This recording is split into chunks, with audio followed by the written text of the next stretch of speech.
For years, the world has listened to thousands of podcasts.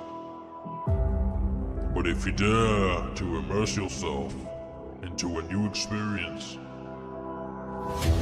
new ideas, viewpoints, award-worthy commentary, and a way of looking at things you didn't think were possible, strap in, it's gonna be a bumpy ride.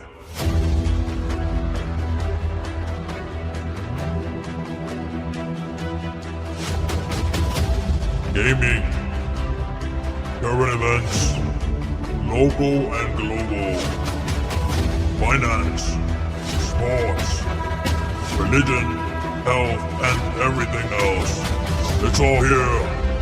It's all here in the Data Podcast.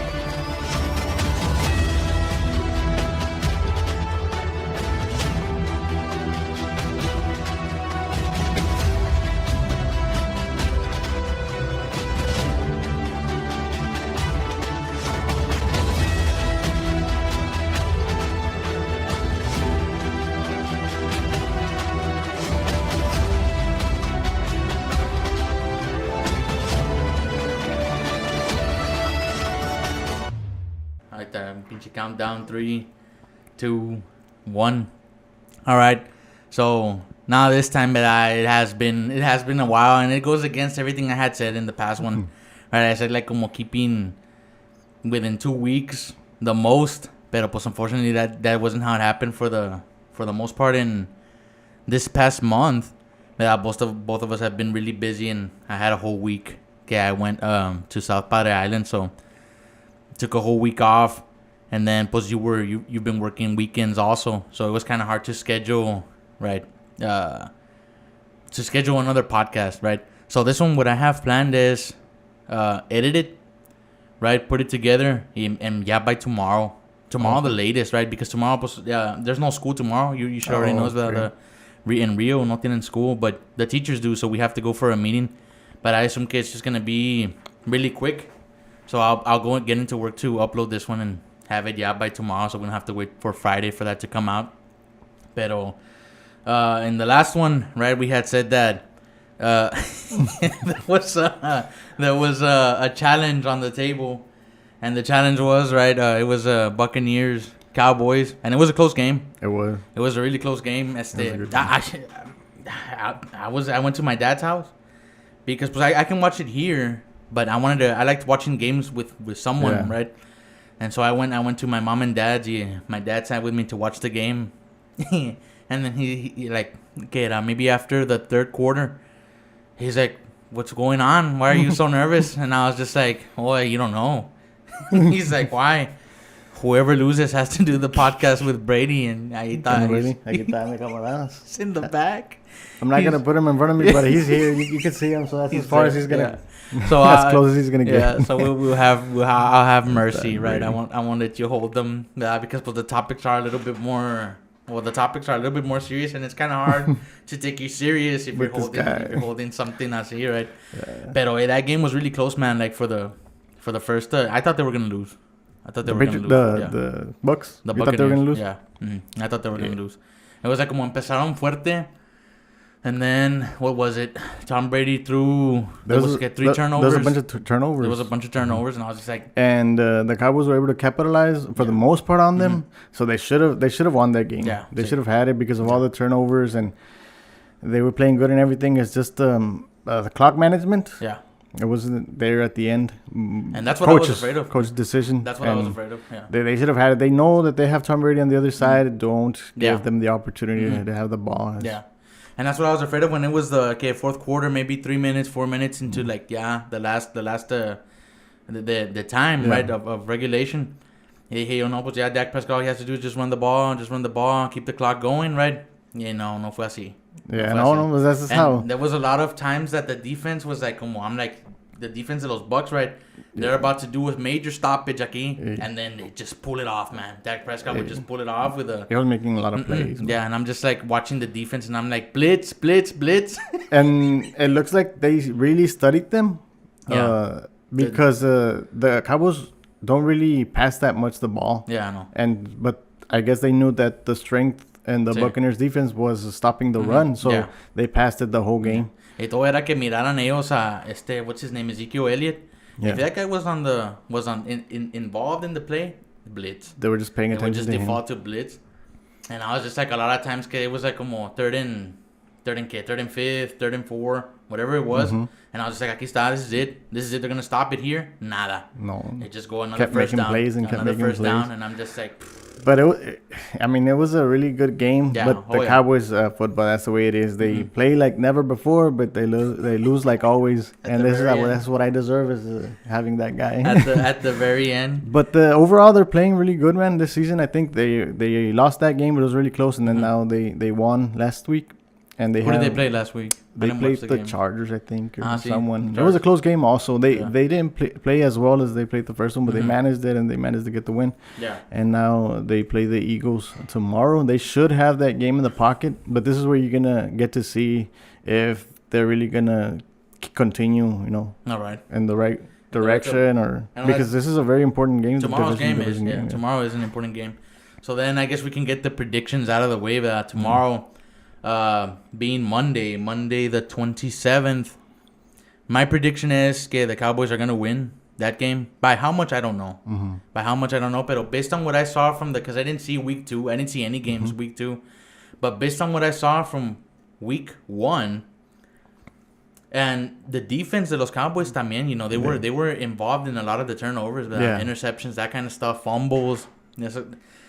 Based on that alone, my prediction is that they'll win. By how much? So I can't really say. Yeah, I haven't watched the Eagles. Who's the quarterback there? I don't even know. The Carson Wentz is not there anymore. I think, right? He's not there. But the Cowboys should have the game won. But since it is a divisional game, it's gonna be a dogfight, and it could go both ways, man. I mean, it should be in the Cowboys' favor, and it's gonna be, I think, at Dallas. So that should favor them even more. But with these games, you just never know. It could go both ways because of the rivalry. What's his Jalen? Am I saying that right? Is it a new guy that they drafted? Or? Jalen Hurts, I guess so. I think it's someone new. 23 years. Parece que Joe Flacco is second stringer. I mean, it should be a good game also, a close game, but... But it's an important game. Yeah. Porque pues it's in the division. So, in division de los Cowboys, I mean... Get the Eagles, the Redskins, and the Giants. I guess we can say the Cowboys are right now, as far as we've seen, the strongest team there. Predicted to win the division. Predicted to win the division, and not only because of the players that they have, como Dak Prescott, right? He came out right after the injury, and he looks pretty strong, man. Yeah, I did not expect him to play that way. Because he hadn't played, well, at least for the first game, he hadn't played an official game since last year. Yeah. And just getting in rehab and trying to get back on the field. He hadn't even played an official game. And for him to come out and play that way, it was impressive. Oh, yeah, it was good. And not only him, pero the line that he has también, they were doing their job as far as protecting him goes. Yeah.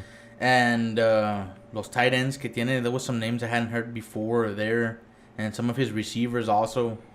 They were getting it done. Pero más from the Bucs game and the Cowboys, but when that first week, it was the defense who shined and los Cowboys. In my opinion, it was the defense that shined. Porque pues if it hadn't been for the defense, the turnovers. Yeah, it would have been a blowout by the Bucs. Right, the defense takes credit for the turnover. Y luego pues también the offense comes out and they're able to capitalize on that. And pues. From my understanding and what I've seen is, if I go like based off of last year, the Buccaneers defense was one of the top. Yeah. Was one of the top defenses. And como quiera así, right? The Cowboys were able to just run them over. Yeah. In that first week, so. Now, one of the things that we have to mention also is that as it always is, the Brady and the Bucs are going to be a scary team throughout the whole season. They're undefeated right now. I think they're playing right now the Rams. See? And we'll see how that goes. But if he stays undefeated and just goes through the season like that, it's just gonna be Brady in the Super Bowl all over again. How many more years do you think that guy has? I don't know, man. As far as I know, that guy should have stopped playing a few years ago. He's like 44. 44? I think. Damn, man. Damn. And Why do you think? Why do you think he keeps playing? He just loves. Like, Gotta think be he love for just the game, man. love- Why love else? of the He have sport. all the money. It's Yeah. not because of the money. Rings. He doesn't have any more fingers for his rings. What does he want it for? starting He to- just got. He's starting He to run loves. out. He loves winning. I For the guess love he of the loves game. playing. Because I know, like, como when he was with the New England Patriots, and they came to his contract, like he was like como willing to take cuts in order to get like como Antonio Brown and these other guys. So I said Has that's a lot okay. of passion for the game. A I lot of mean, passion for if the you're game. good at something, you really like doing it. And I don't know just if you keep doing noticed this also, but when I was watching the game, right, and now there's like como commercials, the Subway and Nike and all of these. He never had one. I never saw him do a single commercial before. Okay. Y ahora sí sale. Yeah. Have you I've seen? Did you notice that? Subway, I think, or what is Subway, it? the Subway one. Yeah, I saw. Okay, it's like it looks like a fragrance commercial. Yeah, and then it I was turns. like, yeah. Dije, oh, he I has was a a little bit fragrance. confused Yeah, also. me too.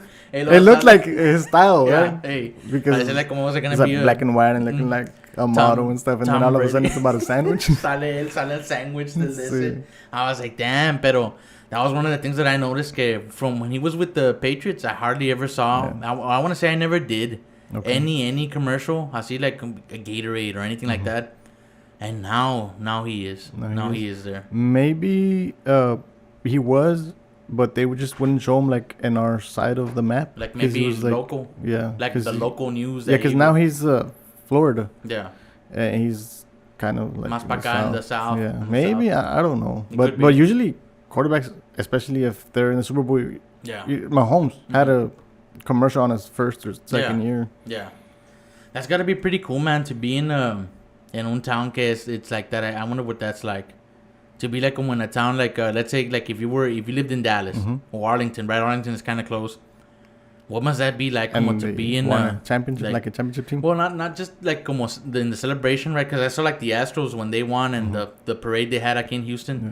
But I'm saying like como the community, like they have to come like como together. I would assume so. Like they come together because pues this is their team, Yeah.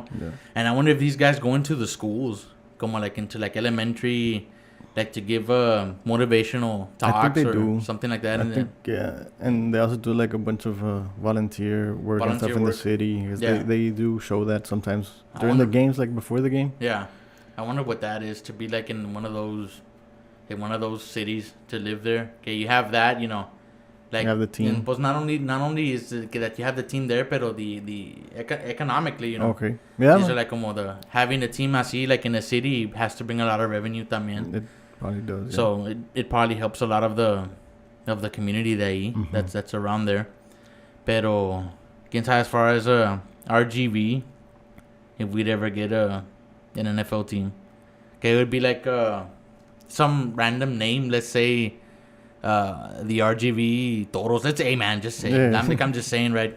NFL RGV something, right? It'd be pretty cool to have a team down here. Well, even in as close as San Antonio, man, I'd be pretty happy. Yeah, I guess San Antonio would probably be the closest The closest. to where they could develop a team there, because it'll be like a very small market down here, I would say. You think so? You don't think that Mexico would be involved? They are, and sometimes they have games in Mexico. I think most of the part of the Cowboys are the ones that go, and I Yeah. think that would be the team that they would like, or like California teams or Florida teams. That's kind of the teams that Yeah. they would be interested in. I know that the Raiders have a lot of fans in Mexico. Yeah. LA teams, Mhm. LA teams, and the Yeah, I've team- seen people like como holding LA Dodgers aquí yeah. in Rio, man. I'm like, Yeah, it's a lot of that's Dodgers weird. fans here. That's weird. I don't know what that is. Pero yeah, that's what's going on in sports. So my prediction is going back. Okay, the Cowboys are going to win tomorrow, and Hopefully, we'll see what happens there. no more wagers. Well, let's see. No. Well, let's see. Well, I'm not an Eagles fan, right? But Yeah. what could we do if they lost? I don't know, man. Yeah, I'm not gonna Like, commit to anything I anymore, come man. up, This like, guy is. something comes up to mind, and then it just might be a failure. You know, we might look like a fool. Like, you ever heard of the cinnamon challenge? No. Oh, No? you The fill up one- a spoon and you put it in and you your put mouth. it in your mouth. Did you Mouthful ever of- see other people fail on I that? never saw it, but No? they said that Oh yeah, man. it gets really dry and you just start coughing. Oh yeah. It's like I saw this pobre negrita that she's like, oh, the cinnamon challenge. She's like, because that's what came to mind when you're like, what kind of challenge? The cinnamon challenge came to mind. And she's like, this is nothing, folks. She's like, what can this be, right? And she's like, it's powder. It's powder. That's what she's saying. It's powder. Yeah. And she doesn't grab a little spoon, right? Oh. The challenge was just like a teaspoon, spoon. you know? She grabs like one of those to stir Kool-Aid, like one of those huge. big ones, right? And she puts a lot in there, and then she's like, se lo toma, right? She puts it on in her mouth. No, hombre, bro. In front of the camera, you just see it's like a red cloud. Hacia donde se ahoga ella. Because you inhale that shit, and then it just goes in. It goes into the lungs. Y ahí quedó la pobre. Y pues cinnamon pica. Like, is it spicy? What would you say that cinnamon is? Like, hot, I guess? It has like a jalapeno style kind of thing to it. It's like spicy, I guess. Se mandó la jodida, la pobre. So, when you said like, what kind of challenge? That's what came to mind. Pero no, I'd rather just be quiet, you know. If the Cowboys win, good. If not, ni modo, right? Yeah. If not, ni modo. Let's leave it at that. Yeah, see, leave it at that. So I want to talk about projecting. That's what I want to get into. So, projecting. Let me see. How can I introduce projecting? It's like when somebody says something about someone, right? Whenever they're saying something about someone, and maybe they're not even in the room, and for the most part, like it's not like gossip, but it's like talking about someone, you know that. And usually, right, when you talk about someone, it's never good for the most part when you bring somebody up in a conversation, right? Number one, they're not in the room, so that's the first thing, and then it's never good what you have to say about them either. So you're usually like talking bad about them, and so that's what I want to say, like projecting. Mm-hmm. Is like, if I'm talking bad about somebody, right? If I'm doing that, then that means that what I'm saying about that person is a projection of me. Okay. Does that make any sense? Like, it's like how I feel about myself, and I'm putting it onto this one other person. Okay. In order to make myself to that person. In order to make myself feel better, right? And I'm just like, well, this is what this person is, and everything I'm saying that person is what I am, right? It's what I am. So what do you think about that? Like, and this is me, like, just looking at people, right? And I study people, and I look at, right, people talk, and I've heard a lot of people talk, right? Mm-hmm. And normally, and for the most part, what I've seen is when they talk and they talk about people, they project, right? They project what it is that they're saying, their insecurities or whatever it is, onto that one person in order to validate themselves, make them feel better. But in reality, what it is they just put a mirror between them and that person, and they're just judging themselves, but they're not aware of it. Like, they're like, this person is this, right? But in reality, they're judging themselves. So I don't know if you've seen any of that. Yeah, I mean, we see it all the time. Yeah. Person gets bullied or whatever is because of a problem that they have. Yeah. Or you've heard say, what was that saying? It takes one to know one. Okay. Yeah. Right. So when you notice something about someone, it's probably because you've noticed it in yourself or something like. And then whenever you hate that characteristic by yourself, then you notice it on other people, and like now you're able to judge it. You're able to say something about it, but it's really maybe something inside of you.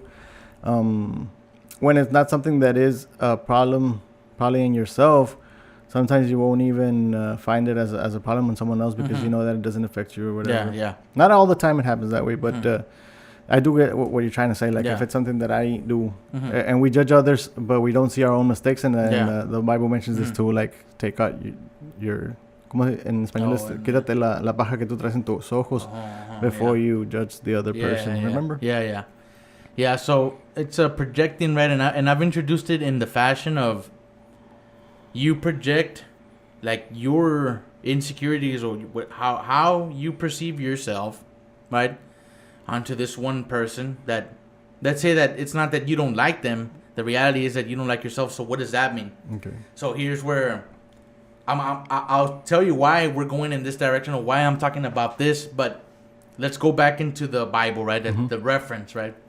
And the Bible says, love your neighbor, right, as you love yourself. Right. So you see, like, somebody talking about bad about someone, like, let's say me, right? And let me come up with some name here. Let's say Thomas, right? Let's just say, right? And I say, like, no, pues Thomas here, right? He's like an idiot, and he's this and this and that, and right?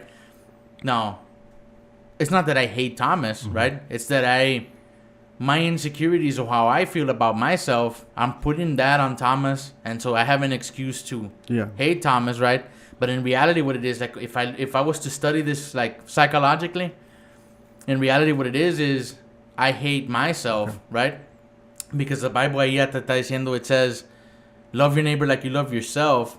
So if I've hated the neighbor, that means that I've hated myself, right? I get it. Because pues then, in order to do that, and you gotta pay attention, man, it's rare. It's rare when I have been in any conversation or with anyone where they're praising someone. Yeah, no, and it's usually, a rarity. And usually it'll be very short. The conversation is right there. Like, this person, he's really good at doing this or whatever. No, yeah, he's really good. And then, but if you're saying something negative about someone, like, no, he's this. Oh, yeah, no, he's that. And then also he's this. And then, it's like a fire. And it keeps going. You can be going on forever with that. So, yeah, it's like, but it's, a lot of times it's like we're excusing ourselves. Like you're saying, you're noticing that they're doing something that's negative or that's not right, and you're probably doing the same thing, but you're saying they're worse than I am, so you're kind of like, I'm good because this guy's just like validating yourself, like, yo puedo hacer esto because this person is worse than me, so what does that matter? But so now I've said projecting, right? And I give an example of like, it's projecting yourself onto someone else, and so it's like your insecurities onto them. And then you tell the world about them. Okay. So then what do we do, right? What do we do when somebody hates you? Like, let's say, like, you have someone, right? And haters are going to hate, man. Everybody has haters for the most part. Yeah. But let's say somebody hates you, right? Like, really hates you. And say, like, no, pues tano this and that and this and that. And you can respond in two ways, right? Once you find out, because they never do it in front of your face. That's number one. They never do it. So you find out from, like, a third-party source, right? And so then this is what the problem is that third-party source who lets you know about that stuff, are their intentions to cause further strife, right? Because if you didn't know, about it, right, that somebody was talking about you or bad about you, then it dies there, right? But the third-party sources, what are their motives? You know, you see what I mean? So what are their motives to let you know and cause further strife? Because ultimately that's what's going to happen, right? So then when we've been in those positions where we become third-party, and it's like, okay, I have this information. Yeah. Do I hold it, right, or do I say? Yeah. You know what I mean?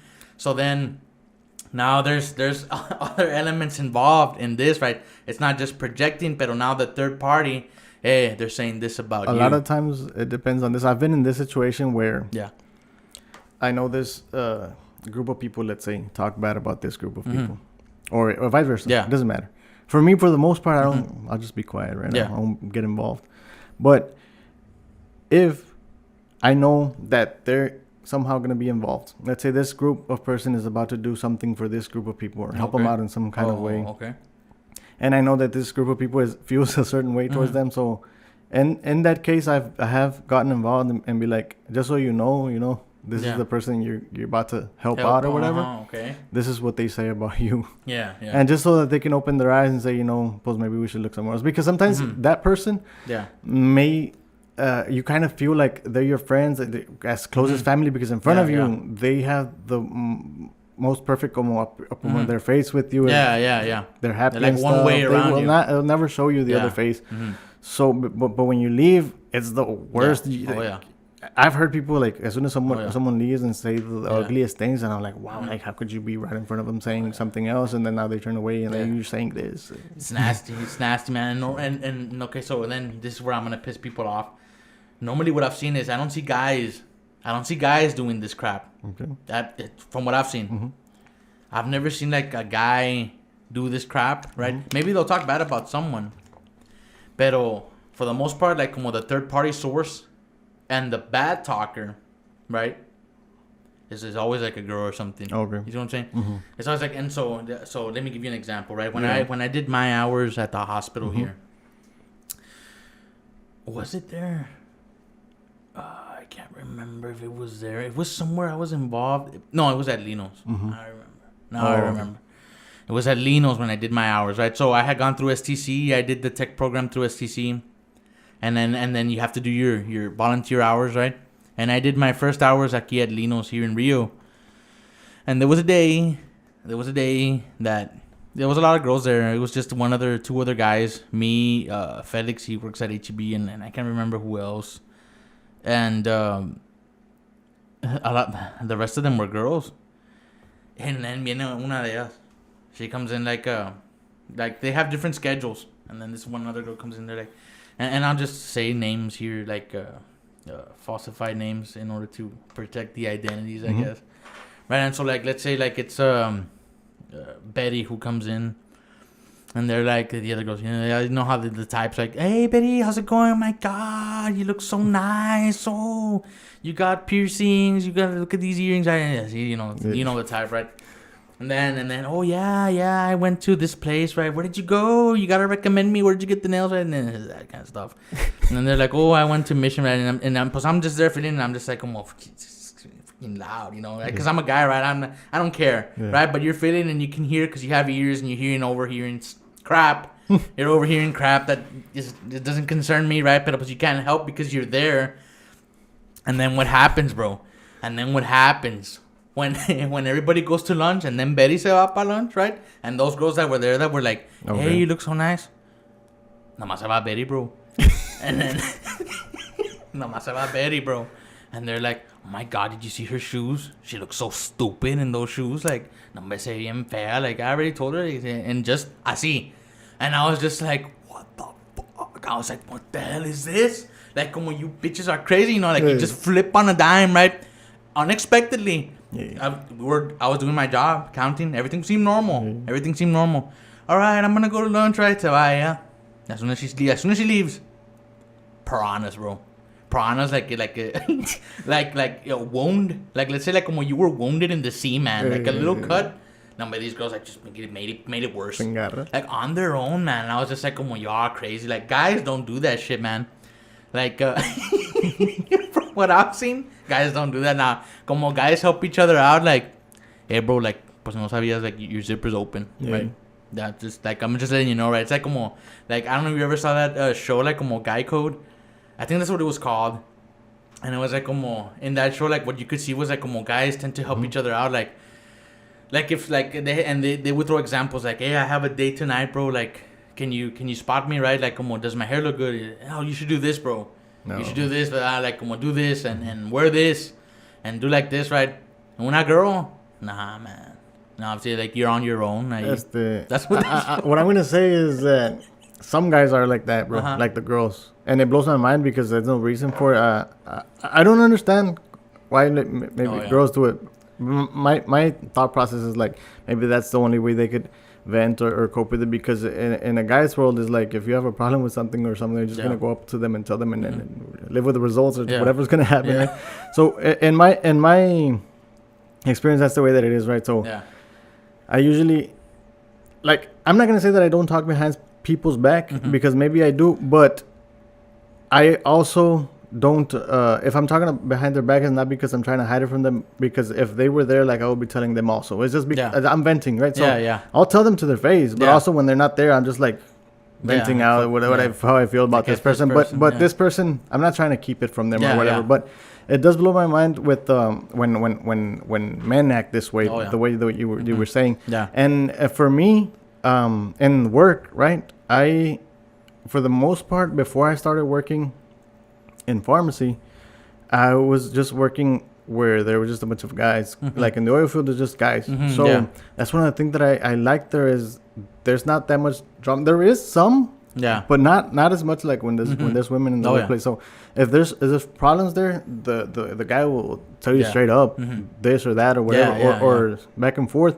And for the main part is not, you're not gonna have the problem of people talking behind their backs, but just people like telling you straight up every day, like kind of like a bullying situation. So that's the problem there. But it's been kind of hard for me to work with a bunch of females. It's very different for me. It completely it changed my.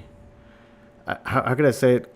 Like, I have to watch out for everything that I say and stuff, because I don't want to make someone feel bad or whatever. And over there, you could just tell someone, you know. Like, let's say someone is slacking or not doing something.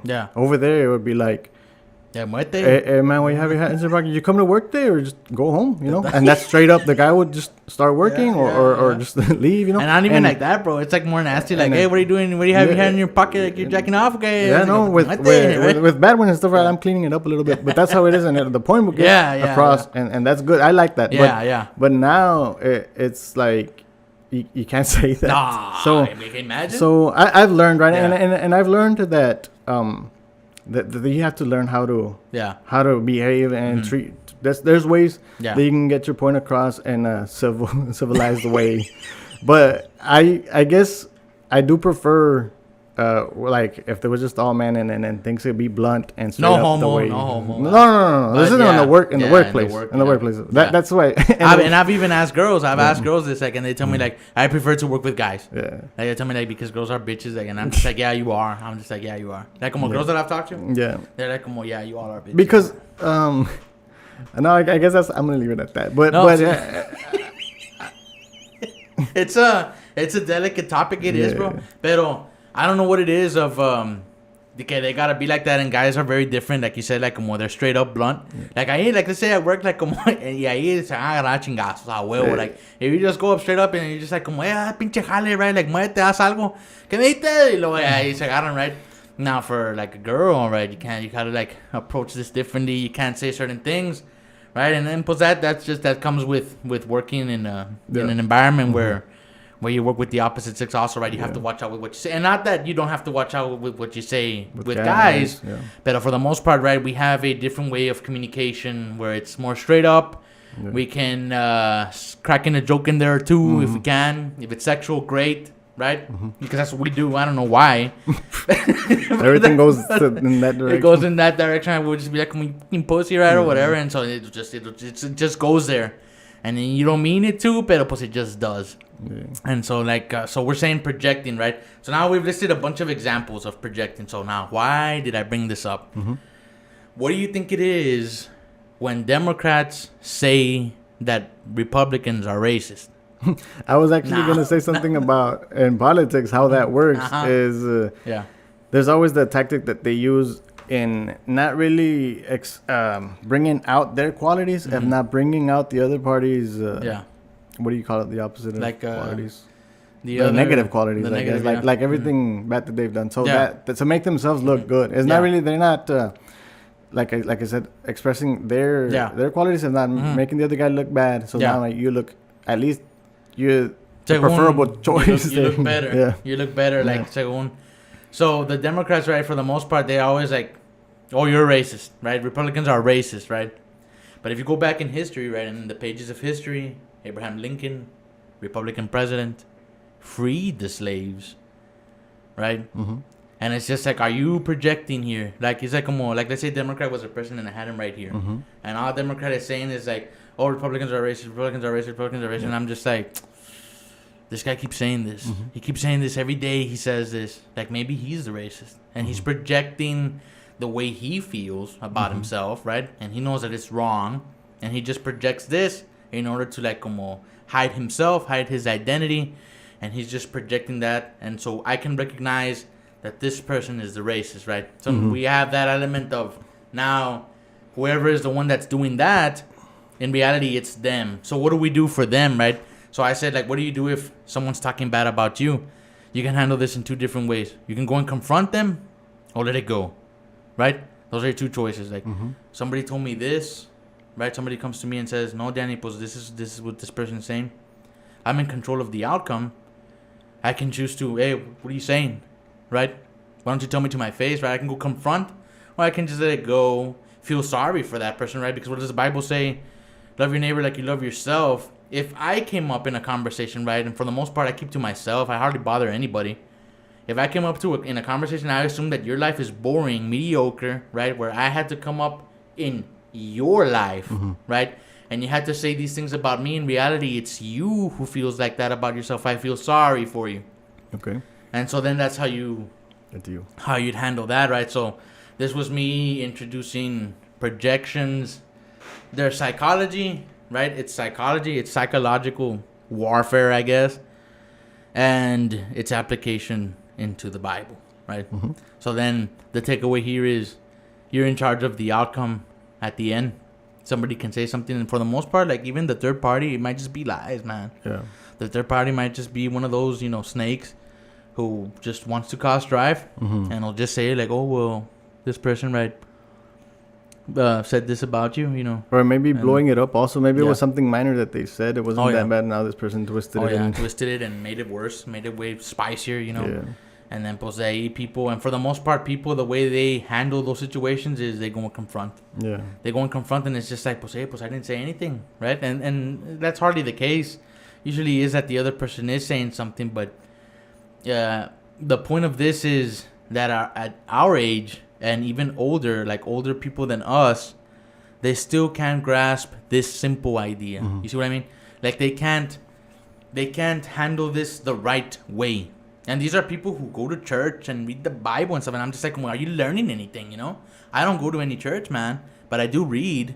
And I watch Joel Osteen, right, on Sundays when he comes on the TV. But these are people who go every day. Or when is it like some of them have like Sunday, Wednesday worship, Sunday, Wednesday Bible study, something. I've seen some schedules in some churches when I pass by. And even like that, it's like, well, why even bother? Why even bother if you're not learning anything, right? So what do you think about that? Like, hypocrisy. What do you think that is? Like, something is a certain way or has to be a certain way, and then you yourself don't do it. Okay. What do you think about that? Why do people do that? Like, go against their own, beliefs? Would it be beliefs? Their way of, like, they know, like, let's say, like, Okay, so let's say you know that it's not right to kill someone, right? And then you go and kill someone, but then you're a hypocrite, right? Because then you've been taught. Okay. What is the qualification for being a hypocrite? Is it being taught something or you saying something? What do you mean? It's because I'm not quite getting why you...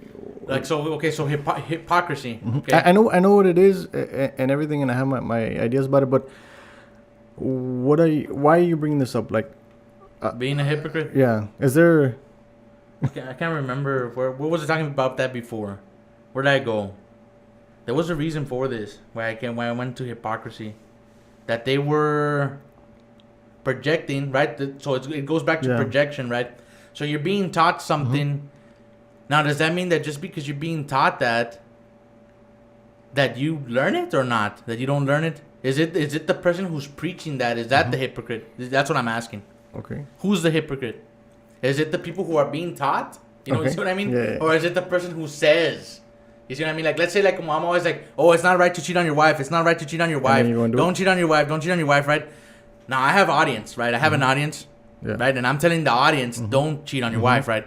And then I cheat on my wife. I'm the hypocrite. Yeah. But if the audience cheats on their wife, are they hypocrites? That's what I'm asking. Is the audience... No. And that's crazy, though, right? Okay. Isn't that crazy? That the audience, even though you know the information, you're not a hypocrite? Why is that, bro?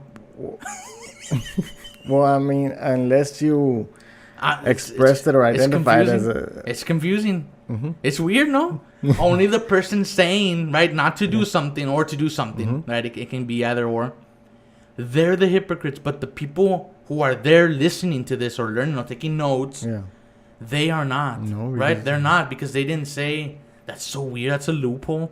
I've given a loophole to people there. Chinelas. Yeah, but this goes back to projecting again, the projecting No, I was asking because you asked me what I think about it, right? Hypocrisy. Yeah.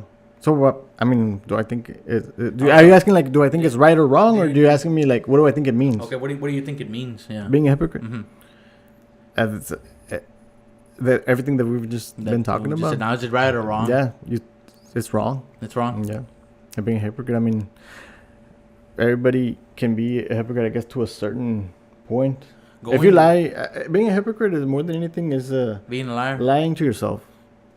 You can lie to people, right? So you could be a hypocrite to yourself, and nobody would know. Well, more than anything, being a hypocrite is being a hypocrite to yourself. Yeah. Because, how could I say it? to people, was you come off as a liar, as a hypocrite, or whatever. Yeah. But you could, if you believe something like you said, and then you go against that, the only person that you're betraying or going against is yourself. You know who you are. You're doing the opposite of what you want to do. This would go back into what you said.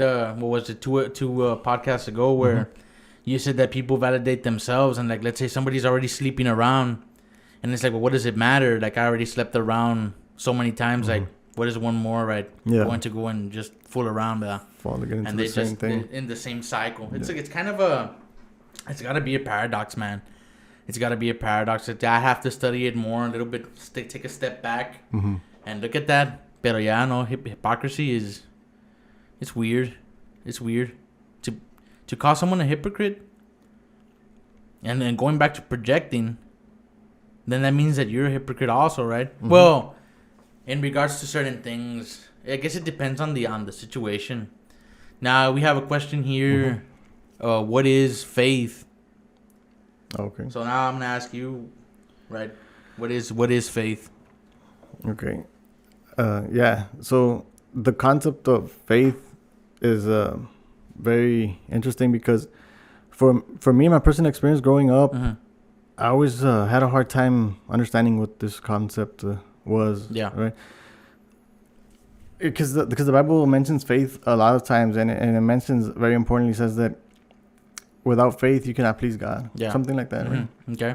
And also he says, like, for things to happen, for example, things that you ask of God or you need from God, you need faith for them to happen. He says you have to have faith. Okay. He makes a bunch of comments like, if you have faith to say this mountain jump and go to the ocean or whatever, it'll obey you. Yeah. And for me, it was like, pues, what is faith? Well, how can I have that faith? Yeah. I used to think that it was something you had to feel. Okay. Like something magical. Like a belief.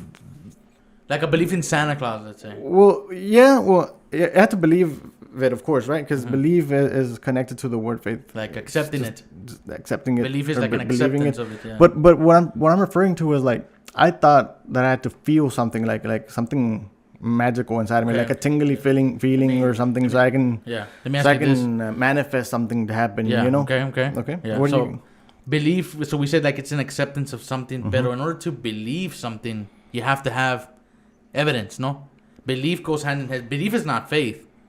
Belief is like, you have it, like, I believe this is a remote, right? Okay. And so I have evidence that this is a remote, right? Well, faith. I mean, yeah. You could tell me something that I haven't seen before. Okay. I mean, just because you tell me, I'll believe you, because I know you, and because of your track record, I know that you always tell the truth. So there you have. So you have some evidence. Some evidence, but not directly not physical proof, but you have something. To the thing. Yeah. But indirectly, because of something else, I can trust you, right? I can believe that whatever you said is right. Yeah. But for me, I guess I would say, like, yes, I believe that this is possible, that God can do this. Okay. But how do I manifest it? Like, do I have to do some kind of ritual or feel something? Something magical has to be going on, sparkly lights around me or something for it to manifest and it just happen. Yeah. Because how could I feel more faith? Because it's not happening. I need more faith, and I don't know how to grow my faith. I don't know what is going. I don't feel anything. I don't feel any different yesterday from today. How can I make this happen? Yeah. Right. So I felt like it was really hard for me to understand what it meant. And the Bible is very specific. There's actually a verse that explains what faith is. Okay. And I believe it goes something like this. In Spanish, it's like, fe es la esperanza de lo que se espera, la certeza de lo que no se ve. So what that means is that which the certainty of what you're certain of what you can't see, and we walk by faith and not by sight. How does that verse translate in English? You know which one I'm talking about? I don't know. I'll search it up. Okay. But it means, like, you're certain of what you don't see, that it's already there, even if you don't see it. Yeah. And that which you're expecting, you're already sure that you're gonna get it. Something like that, right? That's what faith means. Isn't that from Mark, like from the book of Mark? No. Like to pray as if you already have it or something. I think it's like in the further, like in Romans or something. I'll look for Corinthians. Okay. Something like that. If you want, you can look for it in Let me the see. like Google it or something. How was it? How was it that you were saying? Faith, like faith definition in the Bible. Just Google that. And it should give you the verse. So even after reading that verse for me, it was a little bit hard. So like, okay, so be sure of what you don't see. Expect what you're expecting. Just be sure that you're gonna have it. Okay. So I went back. So which verse is it? It's Hebrews. Hebrews. Okay. It says, "Now faith is the assurance of things hoped for, the conviction of things not seen." The way you not see. Okay. Yeah, okay. So okay, I could have kind of understood it, but I had to do a little bit more research. So when I was going back and I said like people, for the most part, when you go up to people, Yeah. and you ask them, "Do you believe in God?" They'll say yes. Most people right now, we're living in a day and age where a lot of people will say no, right? Yeah. But for the most people, like where we come from and stuff, you just go up to someone and you'll say like, "I believe God exists." Okay, is that faith? That's some sort of faith, right? Because you believe that He exists. And now, do you know this God? Do you have a relationship? That's another question, right? But he believes that God exists. Maybe he doesn't have a relationship or whatever. Yeah. He knows God exists. He believes. And not that he knows, he believes God exists. Okay. And then when you go up to people and also and ask them, "Do you believe God has the power to do this?" They'll tell you, "Yes, I believe." Yeah. Right? Because if you believe that God exists, then the concept of God is He's almighty, all powerful, He can do all things. Yeah. So when you ask him, can he do this? Is he powerful enough to do this? Of course, he was powerful enough to do the whole creation. Yes, right? yes. So he has power to do anything. Yeah. Everybody can believe that. So that's when I went back and I said, well, faith has to go a little bit further than just believing that he can do something, because I believe he can do it. Yeah. It's just faith is something more. So now, when I pose the question is, do you believe God can do this? Yes. And the problem that a lot of people face is whether God wants to do it. So, do you believe God can do this? Yes. Do you believe it's the will of God for him to do this? That's when I don't know. Yeah. I don't know what the will of God is. So for me, my faith, I believe my faith started to grow when I started understanding the concept a little bit deeper and reading some verses that confirm what I think. Okay. So one of the verses that always comes to mind is, I think it's Joshua in the Old Testament or something. It says, "For I know the plans that I have for you, plans to give you a hope in a future and not plans of destruction." Yeah. Right? So that's like a very vague, I guess, vision of what God has for you. But overall is good things, right? He has a good plan for you, good things. So from there, I'll be like, okay, so if whatever I'm asking of God that I need or that I want, if it falls in line with this, then I know that it's His will. Yeah. Now I know that I believe that He can do it, and now I believe that He wants to do it. Yeah. So, and there's a lot of verses in the Bible that can confirm this, that God wants good things for you. God wants you to have all these good things. And another thing is, the word that I would connect to faith more than believe is the word trust. Okay. So, once you have this relationship with God, right, and you believe that He can do all these things, and now you know that it is in His will. Do you trust His will? Yeah. Right? You know that He's powerful enough to do it. He's a good God, willing to give you good plans, good future. Yeah. Do you trust all this process? Do you trust His will? Even though around you it looks like there's chaos, and you're in the middle of a pandemic, the world is falling apart, do you still trust God that everything is going to turn out to be the way that He promised? Yeah. Yeah. Now that's faith, right? So when you find this faith and you believe and you trust, and you know God, you know Him personally, so you can't trust Him without knowing Him, right? Yeah. You can't put your trust in someone that you just don't know. That you never even heard of. So all these things put together, for me, is like, okay, now I have faith. Now I believe God can do this, and not only do I believe, I know that He wants to do this. So that's what, for my life, started changing, and faith started becoming a real thing in my life, and things started happening. But you looked at examples from the past. From the Bible, I started asking a lot of questions because I didn't completely grasp the concept, and the Bible says like, ask of God more faith, because you don't have any. You people of little faith or something like that. But it says if you ask from God, God will give you faith. So I knew that I was lacking something, and I didn't know what it was. So I'm not the kind of person to go to people and ask like, what does this mean or whatever. I had a lot of questions that I was asking, but I was trying to answer them like through biblical scripture, through prayer, and all these things put together is what ended up with this. Yeah. But one of the most important things also when figuring out what faith was to me, and this is something like what faith can bring into your life, is something that's so incomparable. Like you wouldn't change that for nothing in the world. Not a single material thing or anything. could replace this. Because And you it's have no fear. There's it's no fear. yeah, it's what it is. It's a peace that comes into you when you have this faith that you know God. Yeah. You know how powerful He is, and you know His will, and then you know that He has good plans for you and everything. There's just a peace that comes into you, man, that you don't even know how it's possible for you to have that peace, because like I said, you could be in the middle of everything, the world being in chaos, and you still have that peace. It's just something so unbelievably great for me that I wouldn't change it for anything in the world. And it only comes through this, like believing, having faith in God, and just knowing that everything is in His hands.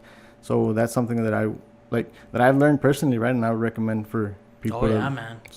Yeah, man. Faith is powerful. It's some powerful stuff. And I know that for me, like I can say, if you were to ask me, like, what is faith, and I tell you, it's the lack of fear.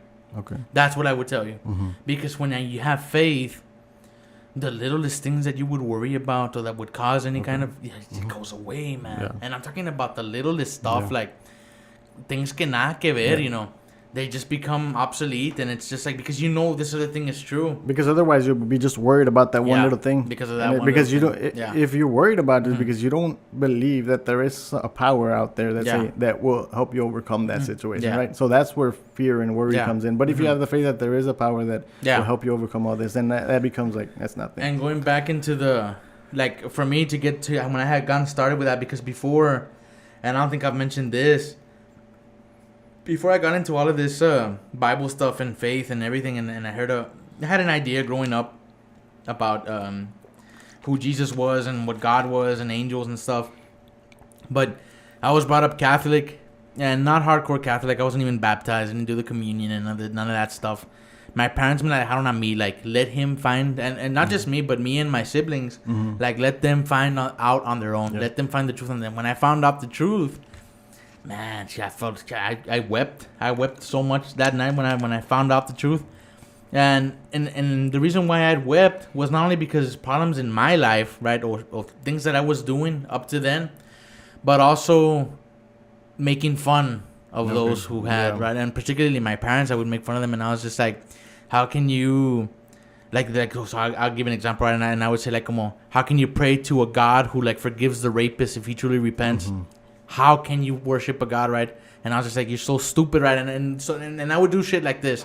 I would make fun of people who believed and try to challenge them, and right? And then, when I found out, I was like, I was wrong. Like, and even if whatever it was that I was saying, it wouldn't bend them, because they were so strong founded. They had the foundation of faith. I couldn't shake that. I couldn't shake the tower. Yeah. Because it didn't matter what I said. They already knew. They were already there. Yeah. When I found out, I was like, I went back and I apologized, and I was like, I'm sorry. And I couldn't go back to. You've seen these types. Okay, they're there at Walmart in the parking lot, and they're like out crying in el barrio, and they're like, I'm an ex cocaine addict. Yeah. And I've turned my life around, Jesus, and I'm just like, whatever. Before I was like, whatever, you hypocrite, like, you still todavía te en drogas, like, I mean, no me la das, right? But no, man, I was wrong, and I felt bad, and I couldn't go back to apologize to these guys, but they came into my mind also, and so did everybody else. Everybody else did. And so, no me era una noche que llorar, and I'm talking like, I'm not talking like a pain, like a physical pain. No, this was like, como Jesus had came, grabbed the sword, tore my soul apart, and it was just like, aquí, like, this is what you are, like, mírate, like, mírate adentro, like, this is lo que eres, right? And I was just like, God, man, I was just like, wept, and it was something else. And I talked to my parents about it. I felt the rushing that night. Yeah. And for me, my journey started with the book of Proverbs, and it was I felt the presence come about me, man, like, como someone who just wouldn't let go. And that's where, like, como I was just thinking, because I'm someone who thinks. Yeah. And I was just like, now I know, okay, it doesn't matter what I do. It doesn't matter what I do to destroy myself. It doesn't matter how much I try to destroy myself. You're still there. You don't let me go, you know. And that was one of the things where I found out, like, even if I don't have faith, even if I don't, you're still there. Yeah. You're still there, like, como just waiting for me to just let you in, you know. And that's what a lot of people don't do. They don't let him in. Yeah. And he's there, and they're just like, pues no, pues de qué me sirve, right? I've come to the end of the road. Yeah. It'll never get better for me. This is it. This is the best God's got for me, or whatever. Yeah. And they just stop. But you go back to the examples, and so what happened when Moses came to the Red Sea? Yeah. Right? It was like, yeah, this is it, right? If I had been a normal person, like if Moses was like, follow me, guys, right? And it's just like, why should we follow this guy? Okay. I would have been that Yeah, person. yeah. I would have been like, why do we follow this guy, you know? And then we come to the scene, I'm just like, ya ven por andar persiguiendo a este pendejo, right? I would have been like, now we're gonna die here, in a Pharaoh, allá con su army, like, bro, this is what we get, right? I would have been that guy, right? But what happened? Moses, right? He gets a commandment. Le dice God, like, como, put your staff in the water, right? What happens? The sea opens up. Yeah. And only so you go back to those examples, and it's just as like, even if you don't know what faith is, there's examples in the Bible of, you come to the end of the road, right, where you think it's over, right? Yeah. I would have thought it would have been over if I had been there in that time. I ate the Red Sea. I would have said, like, ya, aquí se acabó la historia. Like, hasta aquí llega el corrido, right? Nada. God just comes Made in. a way. Where there was when none. you least expect it, right? And that's always what it is. Yeah. If you look at it, man, if you like como study people, it's always at the precipice of you when you're just about to give up. God comes in big ways, Like como ahí when Abraham was about to murder or sacrifice his son, right? It was at the precipice, like clavale, right? Okay, the knife just completely missed. Yeah. And it was just ahí when he steps in, and that's, I don't know. It's like a movie kind of thing, where it's like como how far are you willing to go, and then you get there, and it's just like como you gotta keep going. You gotta keep going. I guess it's kind of like in our lives when we feel that we've lost control of the situation. Oh yeah. I'm no longer the one. I can't do anything about this. That's when God's time to shine is. Yeah. Like, my strength is in your weakness. Have you read that verse? Okay. Yeah. So he shines where, because if it wasn't that way, you'd think it's your own power doing it. And like, I did this on my own. Yeah. And but the other way around is like, there was nothing I could do, and then all of a sudden there was a way where there was none, and I credited it to God. He created the way. So for me, bro, like most of the part when I'm like meditating on all these things that I learn and I'm trying to become better, right, is I'm looking at the point of view from being inside a church. Like, I think that there's a building, so many like not a building. I'm talking about like the church, the people of God, people who are religious, people who are Christian, people who are consider themselves part of the group of the family of God, right? Okay. For me, there's a lot of problems in the group. So like, there's a lot of room for improvement. There's a lot of things that we're doing wrong that we still we're not doing it right. Yeah. So for me, like, I guess my calling is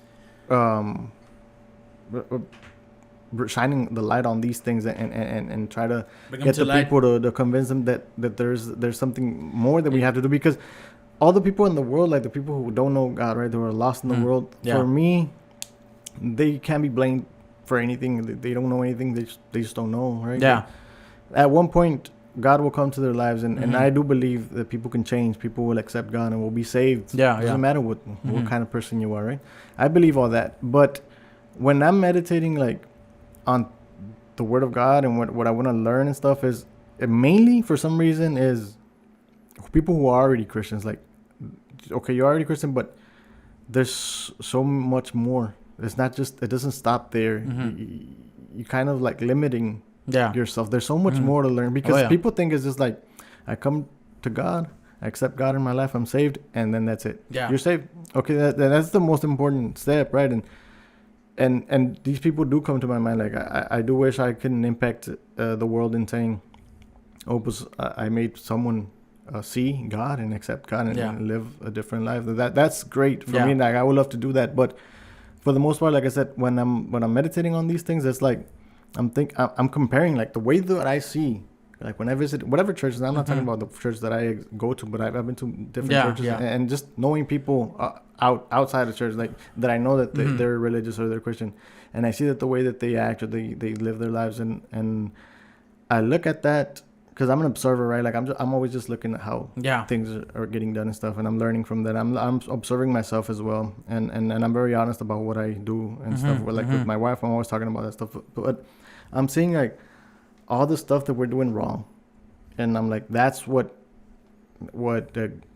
grasps me, I guess, and to want to study and learn and see how it's supposed to be done, and try to maybe, like, that's why I'm saying, como faith I guess it is a topic for someone brand new, but also it could be a topic for someone who has been years in the church. In there, you yeah. think that you have the faith and everything, but you don't. still don't understand exactly what it means. Because I've been in church since my whole life, and I was not my whole life, but I was very young when they started taking me to church, and I could say even now I don't know everything, but throughout my life, even after being like 15 years in church or whatever, I didn't understand exactly what it was, but I feel like I understood it a little bit better. But if I stayed there, I could have been, my whole life or still more years, like, I don't understand what it means or how does this work? I had to feel some kind of magic. You know what I'm saying? Like things like that. Like it's different things, but for me, I'm always looking at that. Yeah. Like kind of like this problem that you were saying, like talking about people behind their backs and stuff. This actually goes on inside the church also, bro. Yeah.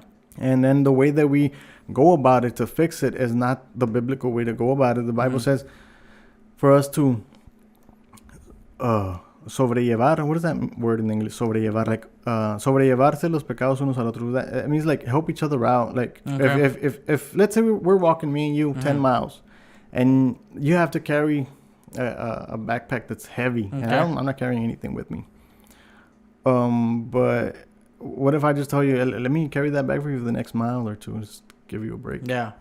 For me, and my understanding is that's what it is. Like, don't you see a person already struggling with something, and you only kick them down more. You give them more of a hard time instead of saying, hey, can I help you with this? Like, what is it that I can do so I can help you come out from this situation that you're in? Like, instead of judging them and saying you're this and you're that and you're this and you're that, instead of offering your hand and helping them out and say, you know what, I'm here, man. I don't care what it is that you do.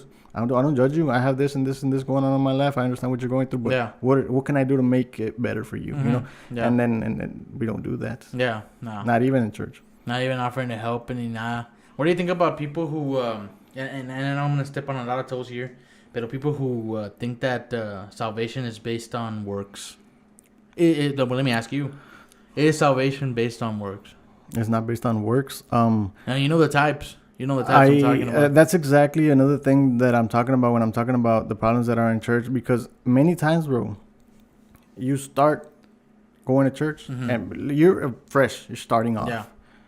You know that that's when you recognize that you're a sinner. You realize you're there and to repent, right? Get help. Yeah. But at that point, you receive all the gifts from God, and you start enjoying this. Oh, I'm saved. Oh, I have all the power, the power of God to heal me, the power of God to forgive me. I can live a free life. I have eternal life. And that's all gifts that God gave you when you were nothing. Or you were the opposite. You were in sin. God gave you all those things. Yeah. And then life goes on. You go on and you become this important person in church. Maybe you climb up and even become a pastor or a preacher or whatever. Yeah. You're for someone important that some people look up to you. And then now you're looking at people and seeing all the wrong things that they're doing, and you see how far you've come, and you're like, I've done all this right, and then I always do this right. I never do what these guys are doing anymore. When I started, I wasn't even doing that either. I was like, I was better than this guy. And then now you're judging that person. You're kind of, in your mind, even you might even say it and stuff. You're like, this person is not deserving of eternal life, of heaven. Like this person, you start judging them, right? And you start thinking in your mind, because you did all the things right. You did all the work. You and then this. Yeah. So, and there's a verse in the Bible. I think it's Galatians. Okay. It says in Spanish. I'm just translate it, right? So, oh, Galatians. Insensatos. What is that word? Like insensitive. No, that's what it sounds like. Okay, I don't want to say stupid, because I don't think that's what it means. It's como, okay, insensatos means that. So having started out by the faith and receiving the Spirit of God, now you're gonna fall from grace and end up in works. So he's saying exactly what I just said. You started off receiving everything from God when you had nothing. God gave it to you. Yeah. And now you're trying to retain and keep all those things because of the work that you're doing. And you're trying to put this burden also on people that don't know anything about God. This is because now you've lost your way. Yeah. Yes, you have become a better person. You do better deeds and you do good things, but that's not what saved you.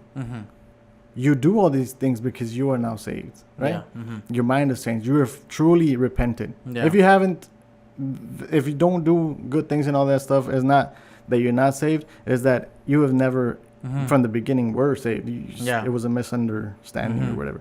But what I'm trying to say is, the works that you're doing are products of what you have become. Not it being the source of your salvation. Do you understand what I'm trying to say? Yeah. But there's actually a verse, and I'll look for it, so just so I can translate it. But you can give me your thoughts on that. Well, let me. So, and I've told you my story, right? I started off with Proverbs, and then right away I got into some trouble, and I ended up in a bad place, right? Okay. And I'll leave that up to there, right? Because I don't want to say, but you know where that place was. Yeah. And I remember one of the things, and that scared me a lot, man, was because I hadn't read Matthew, I hadn't read Corinthians. Yeah. I hadn't read anything else. I had just read up to Proverbs, right? When they would bring us food, man, breakfast, lunch, and dinner, I would always agarrar plate y le decía, dásela a mi hermano que la necesita. Okay, así decía. Ajá. Dásela a mi hermano que la necesita. Why would I say that? Because I was already a big guy, bro. Yeah. I was already a big guy. I was like, I don't need it. Yeah. I can survive. My body can metabolize with my reserves. Yeah. I don't need this, right? When I came across, I can't remember what book it was, bro. But when I came across the verse, it just affirmed everything else that what I didn't know was being practiced ahí without even knowing. And there's a verse que dice Jesus, and I think he's in communication while talking to the disciples, and he says, where were you, right, when you saw me and didn't feed me? And where were you where you saw me without clothes and didn't clothe me? And then he says, whatever you didn't do for these, you didn't do for me, right? You know what verses I'm talking about? Like the least of these that you didn't do for any one of these. Yeah, I know which ones. You didn't. So he's like, back away from me. I never knew you. No, bro. When I read that verse, and I was like, why was I doing that? Like, I could have eaten el plato, que me habían dado a mí, right? I was like, the plate that they had served me, I could have just eaten it, but I wasn't. Yeah. And I was like, no, dásela a mi hermano que la necesita, el que la quiere. Si alguien quiere más, dásela a ellos. Yeah. And I was so blown away, man. I was like, without even having read those verses, que I was like, como, man, and it just made everything more intertwined, if you could. Okay. And it just made everything stronger. And I was just like, I couldn't believe it. I was like, here it is, like, stuff that I was already doing. Well, I was doing it like not in a big way, because you can't do so much while you're in there, pero it was a big saying, right? And maybe the guards didn't care, they didn't understand what I was doing, and I didn't understand it either. Yeah. But then I read the verse, and I was like, just for you, probably like for your understanding. Aquí está, yeah. Let me read I found the chapter. So it's Galatians chapter 3. Okay. From the beginning, and this is the New International Version of the Bible. Right. So the wording is from this version. So it's actually insensatos as foolish is what it says. Okay. You foolish Galatians, who has bewitched you before your very Jesus Christ was clearly portrayed as crucified. I would like to learn just one thing from you. Did you receive the Spirit by the works of the law, or by believing what you heard? Are you so foolish? After beginning by means of the Spirit, are you now trying to finish by means of the flesh? Have you experienced so much in vain? If it really was in vain, so I again ask, does God give you His Spirit and work miracles among you by the works of the law, or by your believing what you heard? So also Abraham believed God, and it was credited to him as righteousness. He's saying right here, when you started off, because you believed what you heard, and just by that, God gave you His Spirit. Now, you didn't have to do anything, any works. God gave that to you. Yeah. And now that you've learned all that and you've come a long way, now you're telling me that because it's everything that you've done, you haven't done anything if it wasn't because God gave that to you, So that's why I'm saying that even people who have been a long time in the church, they lose their way. They start making it about themselves, because pride comes in, bro. And if you start comparing yourself, like you said, to others, especially people who are new, because they're gonna have flaws. You already worked on yourself. You're works yourself to perfection, right? And because you worked on yourself because you understood and you Yeah. truly repented. So that's why you're better, and God Mhm. gave you the power to do that. Yeah. But these people are brand new, and now when you start comparing yourself to these people and you start saying that no, it's because of what I've done, and you have to do the same thing. Yes, but no, Mhm. it's not the way that you're saying. Yeah. It's a God-given gift. Yeah. If it was by works, then why did Jesus die on the cross? Yeah. If God gave you Yeah. an objective, a job, a task, Mhm. and only those who were able to accomplish it would reach salvation, then God wouldn't have had to come. So, like, No. if you can't reach that, you can't reach it. No, Yeah. nobody can reach it. It's unreachable. That's why Jesus Christ had to come. Now, Yeah. when you receive that and you start living a Christian life, then you become a better person and all Mhm. that. But that's not what. And it's a very delicate topic because Paul tried to explain it so many times, and there was one time when he said, I wish that I could already feed you solid food, meat or whatever, but I still have to feed you milk. And what it means is this solid food is like the I guess this kind of stuff that we're talking about, Like but Masaya, for more people, beyond, like but more people advanced. people like, let's say if you give solid food to a baby, they're gonna choke on it. Yeah. They're not ready for it. Mhm. So if you give solid food to baby spiritual people, they might take it the wrong way and they Yeah. might die because of it, Yeah. instead of it giving them nutrition. Yeah. So you see, he's saying, because you guys are too weak-minded, too immature. If I tell you this word, you might take it the wrong way because he goes on to say, he says, then what should I say? Because grace abounds, let their sin overabound, because there's a lot of grace. Grace Okay. comes from you. Yeah. Because you're sinning and then grace comes in, but you Yeah. just keep on sinning. And it says, by no means that's not Yeah. what I mean. Mhm. He says, and if he was scared for people to take it this way, that's why it was hard for him to preach it. So if I tell you all your sins, they don't matter, you're saved, then you might think and say, but I'm just going to keep on sinning. But then Yeah. you haven't really received the message. Mhm. You haven't really changed. You haven't really repented. Mhm. Whereas if I tell you that, but you take it in a mature way, you take it the way it's supposed to be taken, Yeah. then now you're free from all that sin. And now you don't sin anymore. Yeah. If not, you live your life in gratefulness. And now your life starts to change. Same. But this is why it's a very delicate topic. And this is why also people at the top, I believe, start walking away from this stuff, because they're so scared to see their people receive this word, which is for advanced, right? Yeah. And just choke on it. I can tell you this, my view on going to church, and it's great with that, people that do go, but number one, you got to practice what you preach. Number one, right there, right? Right. So these people going, right? If you're going and you're not learning anything, why even go? Number one. Right. Now, then number two is the church, like an actual physical building, in my view, like the way I see it, it's a crutch. Okay. It's a crutch because you're already down. You're down, and you realize, okay, it's like a doctor. Let's say you're sick, and you realize that you're sick, and you've come to the end of the ropes. You're sick. You realize it. Where do you go? What have we learned, or what have we heard of? Is that there's a building I could go to, right? And they're talking about something higher than me, right? Because I can't solve this myself now. There's something higher than me, so I go, right? In my view, these are my views.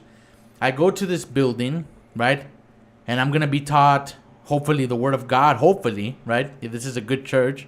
And if you are, right, then this is the beginning of getting crutches and starting to get back up to walking and soon crawling, right? And then you get back to walking, and now you start running, and now you're sprinting. Yeah. And then there comes a point where you don't need it anymore. You don't need to go anymore. You know it already. And this is my view. And I'm not saying abandon the church or abandon everything that you learned. You keep on, but there's no point in having to go anymore. You see what I mean? I'm like, because you're already there. Ainoma says it's just for the sick. You see what I mean? Like, if you're already healed, what's the point of if you're already healed? Like, there's nothing. Well, hopefully there's nothing wrong with us sitting down here. But why go to the doctor now? Ahorita, right now, if you don't have a cough, if you don't feel like an infection or anything, there's no point. But at the same time, there's still other sick people. And who goes to the doctor that's not sick? Let me just ask you. Who goes to the doctor that's not sick? Who needs to be there? Besides patients? Yeah. The doctor needs to be there. He's not sick. Okay. The nurses have to be there. Yeah. They're not sick. So in church, because what I'm trying to, because what I'm hearing is like we don't need church, but in the Bible, the Bible mentions like don't stop congregating like many people have as a costumbre. So and he mentioned where there is 2 or more people gathered in my name, I'll be there. Yeah, so I'll be there. He mentioned this because obviously it's something different. It's like a higher, something higher that happens there, not just like individually as a person. Yeah. Obviously, like you said, if there's new people coming in, that's going to help them, right? Because there's a lot of experienced people showing them the way. But also, even if there's just a bunch of people that have always gone to church, you know, sometimes you lose your way or you lose sight. So it is very important to gather together and just for a common purpose to come in and worship God together and just see the family of God worshiping God together. It's a great experience, a great feeling. Like it's a I like to say like a festival, like a party when you go in there and just celebrating God and then hearing the word of God. But in there's so many things that need. Well, let me tell you why I'm saying what I'm saying. So we're gonna have different viewpoints, Aki, for sure. So I said it's like a hospital, if you would, right? And the sick come and maybe you're already sprinting, but like I was saying, like now you're sprinting and then you fall. Right, because you're gonna fall. Well, you can come back, and there's nothing wrong with it. I'm not saying like, well, don't come back. And what I'm saying is that God is only celebrated there. Okay. Only there. Yeah. Well, you see what I'm saying? Well, so that's like, the situation with a lot of people. Outside of that, they'll turn. Yeah, they're just like, there's a switch. Only while I'm here, me voy a portar bien, right? Saliendo de aquí, I can be wherever I want, right?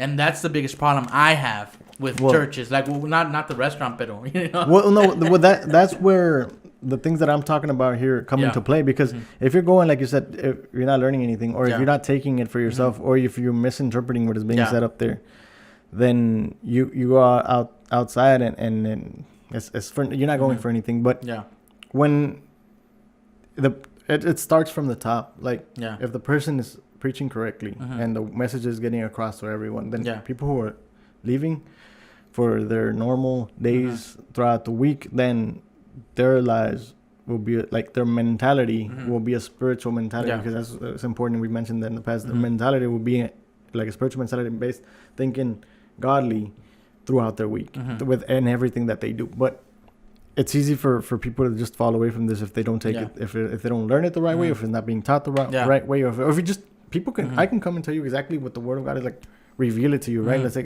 if I was, I'm not saying that me, but maybe God appears to you or an angel or something. But if you don't take it yourself, you don't accept it, you know, then it doesn't matter. And there was even the disciples, man, that were there. Like these were there. Like they walked with the great man, you know. They were there. They saw when he feeds the multitude the first time. They saw him actually split, you know, feed. I don't know how many thousands. They saw it with their own eyes. The second time, what happens?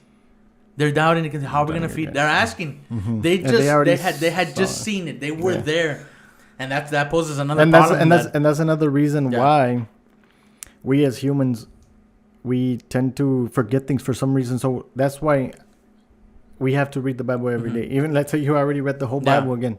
It's not bad to just keep reading it, because you might forget something else, or keep going to church for the same reason, because it's like even if you learn everything, there's something else in there. I can tell you this. When I got out of where I was, when I got in big trouble, right, my dad told me that I was the prodigal son. That's what he told me. Okay. He's like, you're just like the prodigal son, right? And so, right, what happens in the prodigal son, right, it's a guy who has 2 sons, the oldest one and the youngest one, ya quiere su inheritance, so he asks for it right away. The dad gives him half of what was his, right, and the older son stays. He goes and parties, and well, you can imagine, right, what kind of parties that they were doing at that time, right? I would assume sleeping around, drinking, you know, all of that kind of stuff. And then it came to a point that the youngest, right, he came to a point he just blew his inheritance away. He didn't have any money.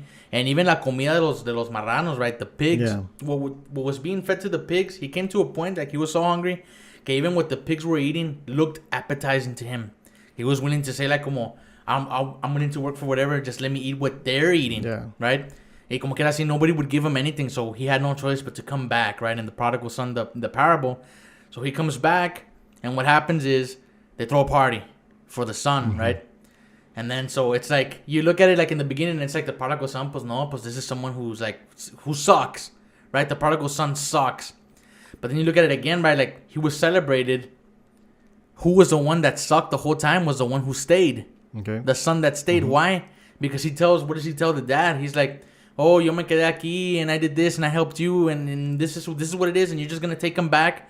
It turns out not the one who left was the one who was rotten. The one that stayed was. Well, it's not that he was rotten. Yeah. Here's the situation. Going back to Grace, both of them are sons. Yeah. They're both how could you say deserving of their inheritance. Deserving. Okay. Yeah. Worthy. Yeah, you could say yeah. Okay. So it doesn't matter what this guy, the prodigal, it doesn't matter what he did. Yeah. What kind of son he is. He is entitled to his inheritance. Yeah. Right? It so happened that he realized that what he was doing was wrong. He came back arrepentido. Yeah. Repented and he recognized.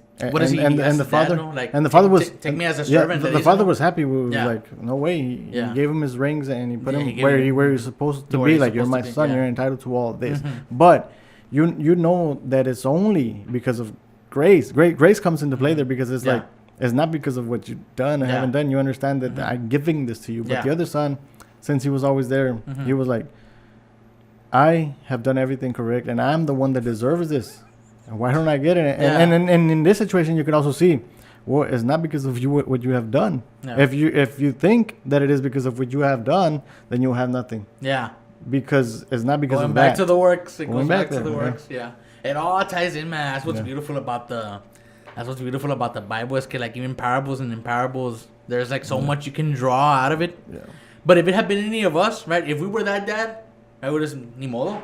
Yeah. Tú te fuiste. Well, like tú no vas a alcanzar nada, right? Well, that's.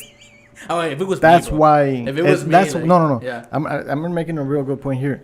That is why it's difficult for us as human beings to understand the concept of grace, that is why even though we received it and we grow in church, we'll fall away from it and say, no, it can't be this easy. Like we have to follow this obstacle courses, and everybody has to follow them because it's something that we have to do, earn this.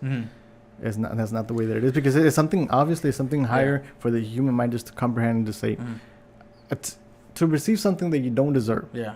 Because he received something that he didn't deserve in the crucifixion, right? He got something he didn't deserve, so that what we didn't deserve, we can get. And kind of like understand. To keep us from the fire. Yeah. In other words, he threw his body down so we wouldn't walk on the coals. And we're the ones that get to walk over his body. Yeah. Even though he didn't deserve any of that because he didn't do anything wrong. Yeah. We were the ones that, And I always think about, like, because of what had happened to me, and it goes back to the court sitting, and I'm just like, who's the devil and who is right? Like, who are these things, right? So it's like judge, like the judge, and I make like the metaphor, right? Like the judge is like God, right? Okay. And he's there. And so he's hearing the case, right? And he's there. And so who's the accuser? El Diablo. Yeah. And then the Diablo comes in and you're the defendant. And then it's you versus the Diablo, right? And Diablo's like, okay, well, this person did this, and that. And then and when he was 15, Kita, and let me show you, right? This is what happened. Here it is. And and you're there. And you're there and you're in red. And it's embarrassing, right? Because it's true what he's saying, right? And then the judge is like, oh, okay, yeah, I thought. Like, yeah. So the defendant, 50 years in prison. Do you have anything to say, right? And it's just like hell. Like, you're going straight to hell. And then what happens, right? As soon as, like, that's where it's going, right? You're deserving of the fire. But then before the gavel even hits, right, at the precipice, who comes in? Jesus, and he's like, what are you doing? Like, where is he going? Like, no. Like, I'll take that place. Like, whatever he's deserving of, I'm willing to take that. And then, pues, that's up to you at the end. Is like, that is there. Salvation is there. But you're the one who has to, at the end, accept it. Or believe in it. And, yeah. Or, like, I know I deserve to go to hell, right? And here's somebody who's going to take my place, right? So to speak. Yeah. So to speak. Right? And it's like, do you accept that? Because it's a gift. Do you accept that gift? Yeah, that's where, like, you either repent, i.e., or you don't. And that's what it comes to, where repentance was one of the biggest things of when it comes to salvations. It's not based on work. Like, yeah, you might donate to all these charities and you might be the best person and I did this and this and that. But what does Jesus say, right? he tells like I can't remember if it was the disciples, the ones he sent, but he said like, the least of these which you didn't do for any of these, you didn't do for me. He's like, back away, I never knew you. Yeah. You know, so that's like, just because you did works, it's okay, it's okay, you know, and that's what's awesome about that, and when you recognize it, it's not que I can keep making the bad decisions like you said, like I can still keep being bad. No, if you already know that you're not supposed to do that, but you don't do it anymore. Yeah. And it's just like, come on, you're only You haven't digging grown. yourself. Yeah, you're only digging yourself further. We've been on this topic for a while now, and I want to talk about something else, but I know we're not going to have time, so I'll just kind of give a preview for the next time whenever we have to talk about it. And it's about how a lot of people are afraid to kind of become Christian or start stepping into a church because they think that it's hard, or a lot of people think it's boring also, and it's something that I used to think also a long time ago, but it's not at all. It's the complete opposite of that. Once you're freed, you know, from once you find freedom, it just life barely starts to become fun. You find meaning, man. You find meaning. Life starts to become fun and stuff. So I want to talk about maybe next time about how a lot of people will tell you that it's hard being a Christian, but I'll tell you all the reasons why I believe it's not hard. It's easy, and it's the best thing you can possibly do. And I also wanted to mention to whoever watches this, and not only on this topic, but all the topics that we talk about, if there is anything that you disagree with, or you don't think the same thing that we do, feel free to drop a comment. And it doesn't have to be like a hate comment or whatever, just your opinion, and maybe we can talk about it on the podcast about the different views from other people, because this is just me and you, right, having fun talking about whatever we believe, but the people who watch maybe want to be heard also, and if they want to write their opinion there, and then we'll be reading probably the comments. Yeah, welcome to reading the comments, or maybe we can even have an interface web, something you can come on and discuss some of the topics. Because I mean, I do think that me and you have very particular views on a lot of things, and not everybody agrees with the same thing. I know that I'm just going to mention with the last podcast, my wife gave me a lot of controversy that when I got home, right? But it's just our opinion, right? It's not like we're not anybody. I'll say this, right? So in order to defend myself, it is an opinion based on facts. Okay. I'll say that, right? Now maybe you can't say that, Tano, but I'll say that. Like, everything I said is opinions based on facts, right? Okay. So I'll defend myself in that fashion. All right, so let's in the next one, right? Maybe we'll just have a whole Bible conversation, bro. I'd be happy. I'd be happy with just doing that for the next one, because I do have a lot of things to say also. But let's move on. And so the next question, I'll leave this one for the next one, right? Because it has to do with the Bible. But you mentioned something about Elon Musk and the mentality of being being a boss. Like, not everybody's suited for those positions. Well, but for the position, and also for the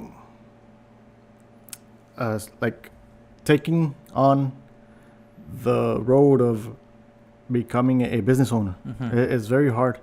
So because I used to think, you know, why does everybody work? Why do we work? Why don't a lot more people come up with their own ideas and start their own businesses or do other things, right? Why do we work? Because for me, it was like, I like working, but I like more the idea of being your own my own boss, doing my own thing, coming up with an idea, like fixing a problem and making it into something, right? So for me, it's like, I wish I did that, and I wish a lot of other people did that. But when I started learning about why, you know, people work, because there's a lot of people who are very hardworking and they love to work and they work their whole lives, but for nothing. At the end of their lives, all they had is a lot of hard work. I mean, they didn't become rich. They didn't have anything. They just worked. They just worked, to survive. So there's some satisfaction in that, and the Bible mentions that. Also, just bringing a little bit piece of love back. It says that one of the things that people could have joy in there is just working and like being proud of what the work that they did, eating, drinking, sleeping, and working, and being happy with that, right? But I was saying, like, all these people who are really hardworking, they're very hardworking.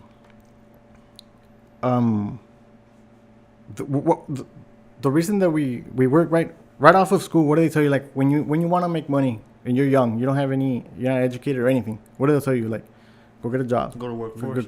Go to a part-time job or find a 9 to 7, 9 to 5, whatever. Yeah. We work because it's the easiest way to make money. It's the easiest way. Yeah. It's the only way that we know. That's the most common thing. Like, if you ask anyone, what would you do for money? Was go find a job. Yeah. So it really takes very little effort to come up with an idea like that, right? To make money, I'll just go work. Yeah. So in work, right, I was thinking, the idea came. It was really strange how the idea came, but I'm always hungry at work, right? Yeah. And I was working. One of our coworkers was pregnant. She already had a baby, and she was like, "Why are you always hungry? Are you pregnant or what?" Yeah. So that stayed in my mind when I went to lunch. It was kind of early, and I was like, "Why am I always hungry?" And I'm like, I don't do anything different from my coworkers, and they don't, you know. Yeah. I'm like, I do. This is not to brag about myself. I do walk like faster. Like every time if I'm gonna go across the building or whatever, I try to hurry up because I know like I'm always have like a sense of urgency. Like I'm behind. Yeah. Right. And I'm like, but it can't be that. Maybe it's that. Like I'm just walking. I don't know. And then in my mind, I was like, well, I'm always thinking. Like I'm always thinking about work. I'm always thinking about things in my personal in my house, or if I'm doing extra things like I'm trading stocks and stuff like that. So all that stuff is going on in my mind. Yeah.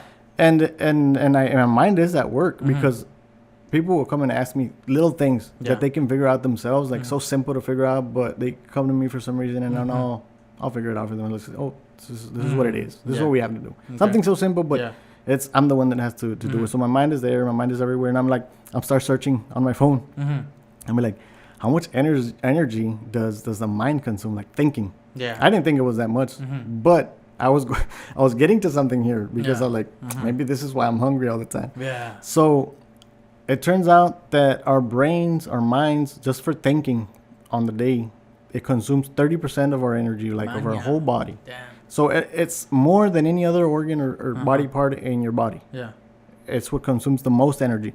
So at that point, it made sense. Like I'm always eating a lot of food. I eat a lot of sugar, like candies and stuff, because they say that our brains require sugar and stuff like that. So like, maybe this is the reason that I'm hungry. But the mind went somewhere else, right? When I was thinking about this, I was like, not everybody likes using their brain that much.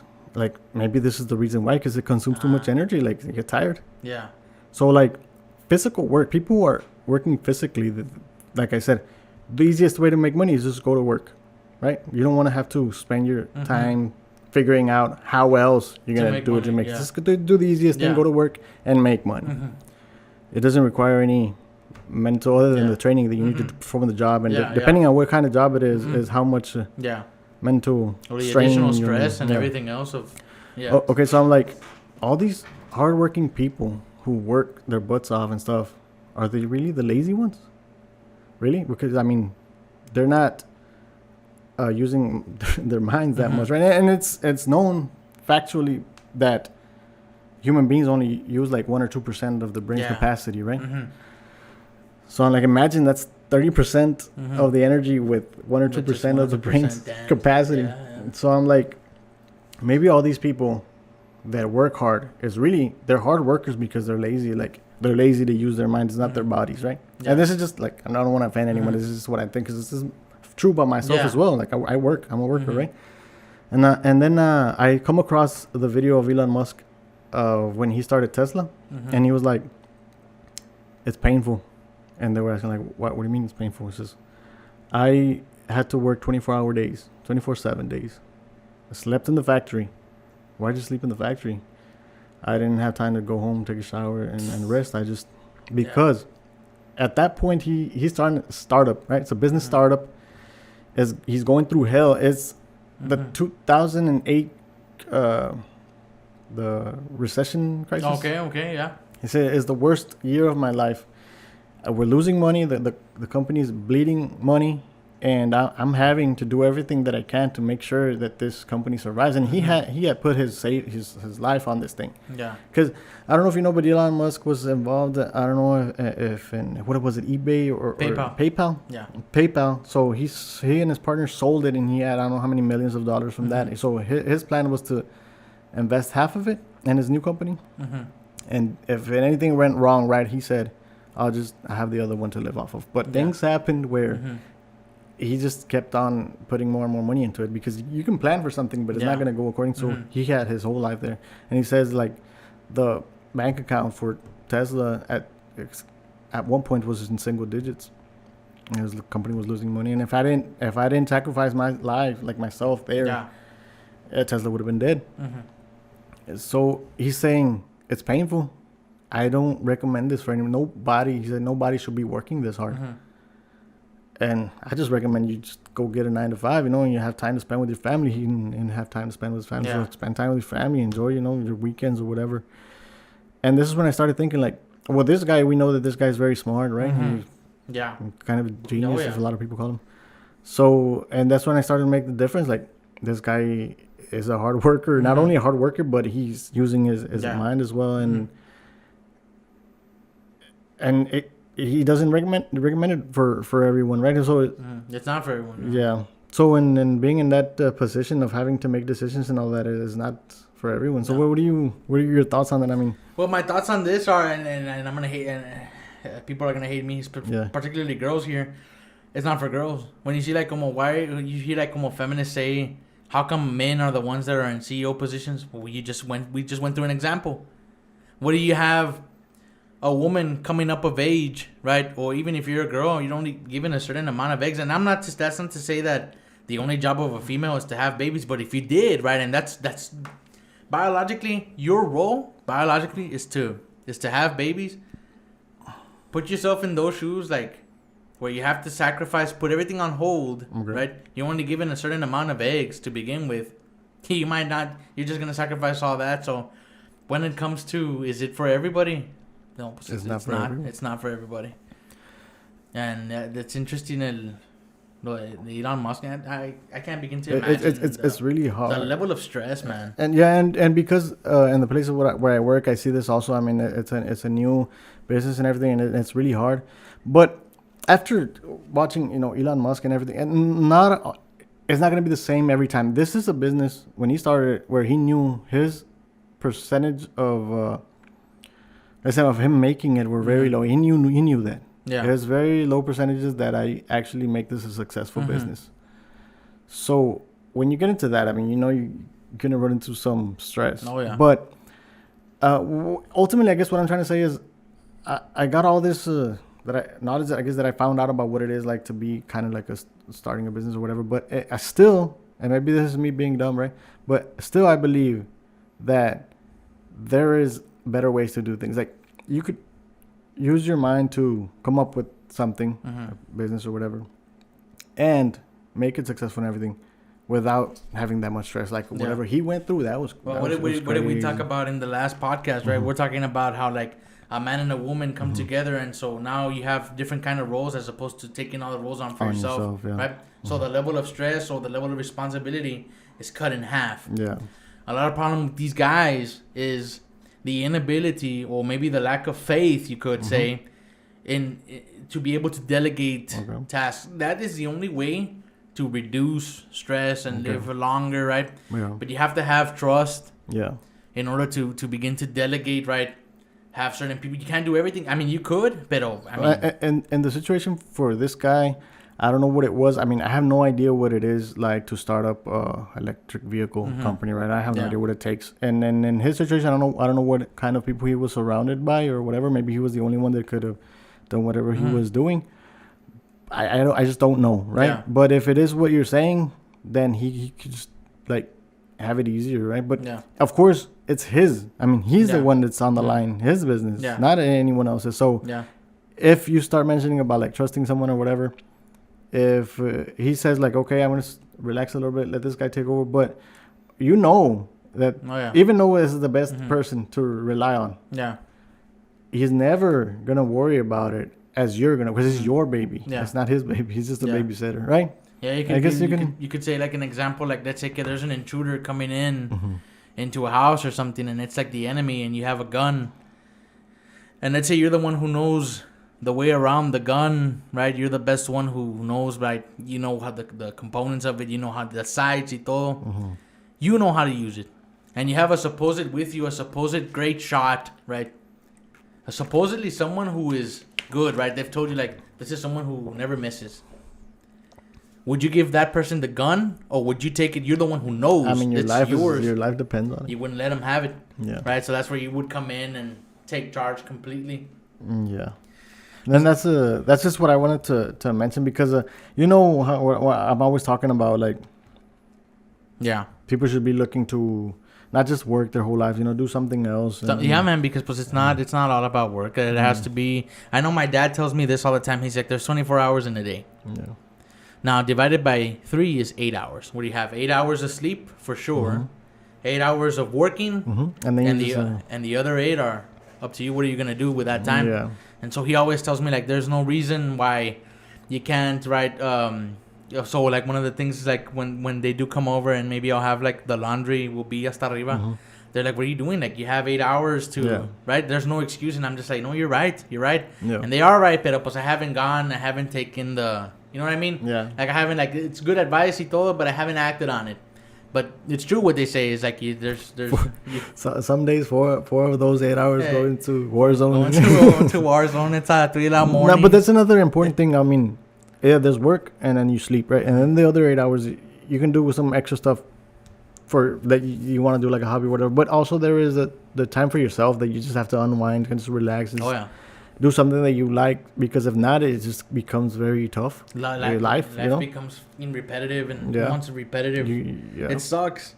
A repetitive life sucks. Yeah. And you have to diversify it, make it interesting, make it fun. Yeah. Do something, Let's talk about abortions, bro. Oh, okay. I think this is the last topic we're gonna have time for, bro. All right, that one. Abortions. This is a good, interesting topic. I'll start off with my views on abortion. So, I'm against it. I'm against abortion. Those of you who know me, right? You know me. I'm against it. Now, why? Why am I against abortion? Not just because I'm conservative, right, and it lines up with my party. Even if I wasn't, right, I'd still be against it. But I'm someone who values life. Okay. I champion life. Yeah. Life is. Without life, I mean, you're born, and you're born into all possibilities, and it depends on the choices that you make that determine, right, how far you go in some ladder or in a particular web, So me, when it comes to this stuff, is not only just being a champion of life and of possibilities, right, of what someone could be, but it also is the irresponsibility of people who go out and decide to have sex, right? And it's not for everybody. If you don't know what you're doing, you wouldn't have gotten pregnant to begin with. Number one, if you knew what you were doing, so you didn't. So this is a consequence for me now, not just like ni modo, you know what I mean? Like, I'm not saying like you did this and ni modo. There's accountability here. And this shouldn't be a cop out. There shouldn't be this can't be like you take an exam, right? And then you turn in your Scantron, right? And then they give you your grade. You can't go back and change it. It's done. Yeah. You know what I mean? Now, yeah, there's science, and then they got involved, and they have ways to get this or to avoid, right? To abort a fetus, right? But I go back to my original example, and what I've told you since you first met me. When it comes to the sexes, right, a man and a woman and who they should be or strive to be, is if you're a man, you want to be the kind of man you want your daughter to date, right? Okay. And so then if you're a woman, you want to be the kind of woman you want your son to date, right? And so this changes everything.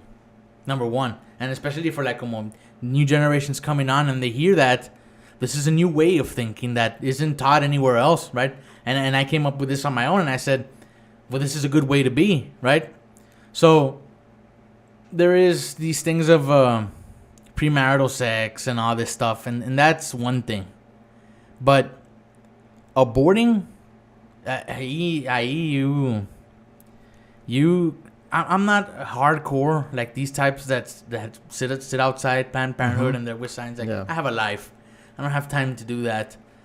But it's God's greatest gift is life, and you're taking it away. It's personal. It's personal at that level where, what are you doing? Like, there's a reason for this. You don't know what it is yet. Yeah. Just let this play out, you know. These are my views on it, right? So, Yeah. let me ask you, what are your views on this abortion? Well, it's the same. Like you said, life is a gift from God, right? We don't even know why we have been given the ability to reproduce To even ourselves, be here, man. to give life. Like, Yeah. God gives us life, right? But the way babies are born is like a man and a woman are responsible for them to do whatever they have to do, and then for the baby to be born, right? It was meant to be that way. God chose it to be that way. But we have no idea what we're doing. Like, this is such an important decision, and people are just going out and having sex and getting pregnant accidentally or whatever. Yeah. Now, we don't even have the right to give life. We have the ability. We it's not like we just have the ability to do it. We need to be responsible for that. But now, when we do, now we feel like we have the right to take. So to stop that, like to take someone's life, because a baby or a fetus or whatever, it's a person. Yeah, it's a life, and in America, in the world, it's a right. It's a God-given right for you to live. No one can take it from you. It's murder. It's illegal, right? So, and the topic of abortion is very difficult because it is allowed.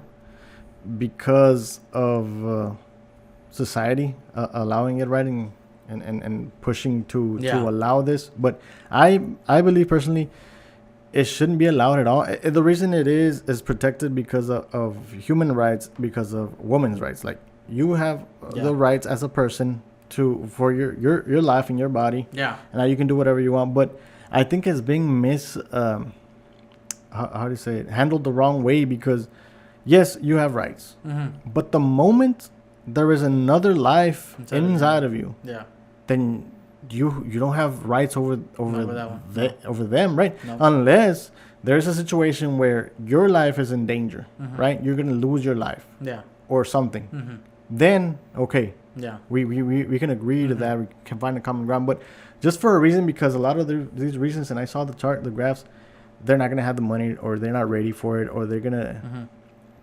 The one of the dumbest reasons is like social. What was it? Stigma.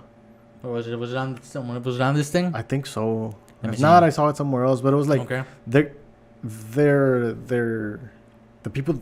How the people are gonna view them. Well, you lost your stigma, social status. Yeah. Whenever you were out doing whatever you're doing, it's not that you're pregnant. You know, you're one of those people. You're one of those. So de la calle, right? Don't blame it on the pregnancy. That's a long time before that happened. Yeah.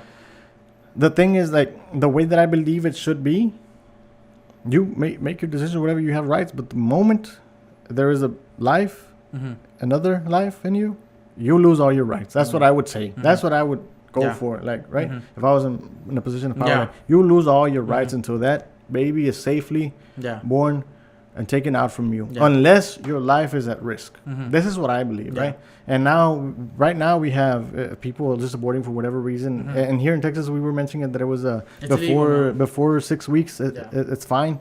But after you don't have the right to end someone's life. You don't know who that person could become to be. Like you said, it could be someone that's very important to our to the survival of a species. To the species. You never know who it could come and be, right? Yeah, you never know. But even more than that, the one thing I will mention is I know that you have very strict views on birth control.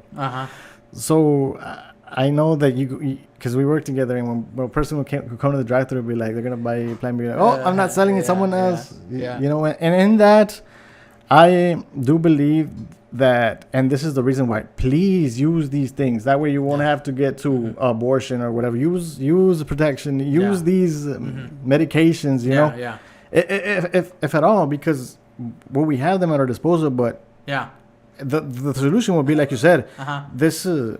Like, having sex and stuff it shouldn't be for everyone. It should be a law. Like, once you have sex, like, if you become pregnant, you lose all your rights until that baby is born.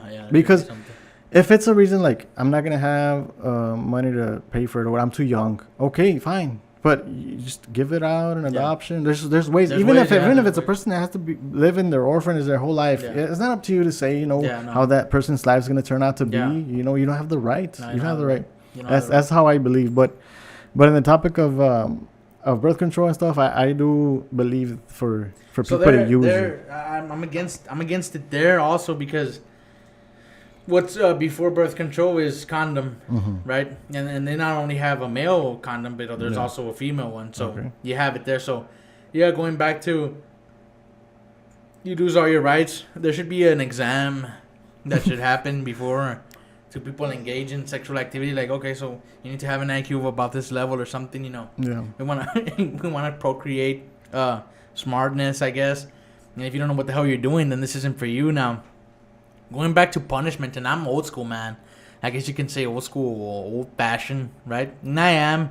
And I'm kind of strict on things, right? And usually what we do is, like, we blame the woman. Like, no, pues ella tiene la culpa, like, ella se embarazó, right? But there's two people involved here.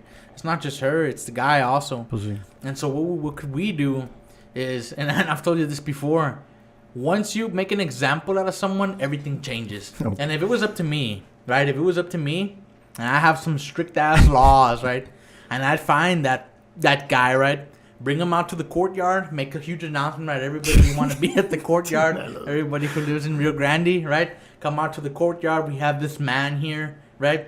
And then everybody's there, and everyone's like, "Hey, what's going on? Why is this guy here, right?" And then that's when I say, "This guy got this chick pregnant, right?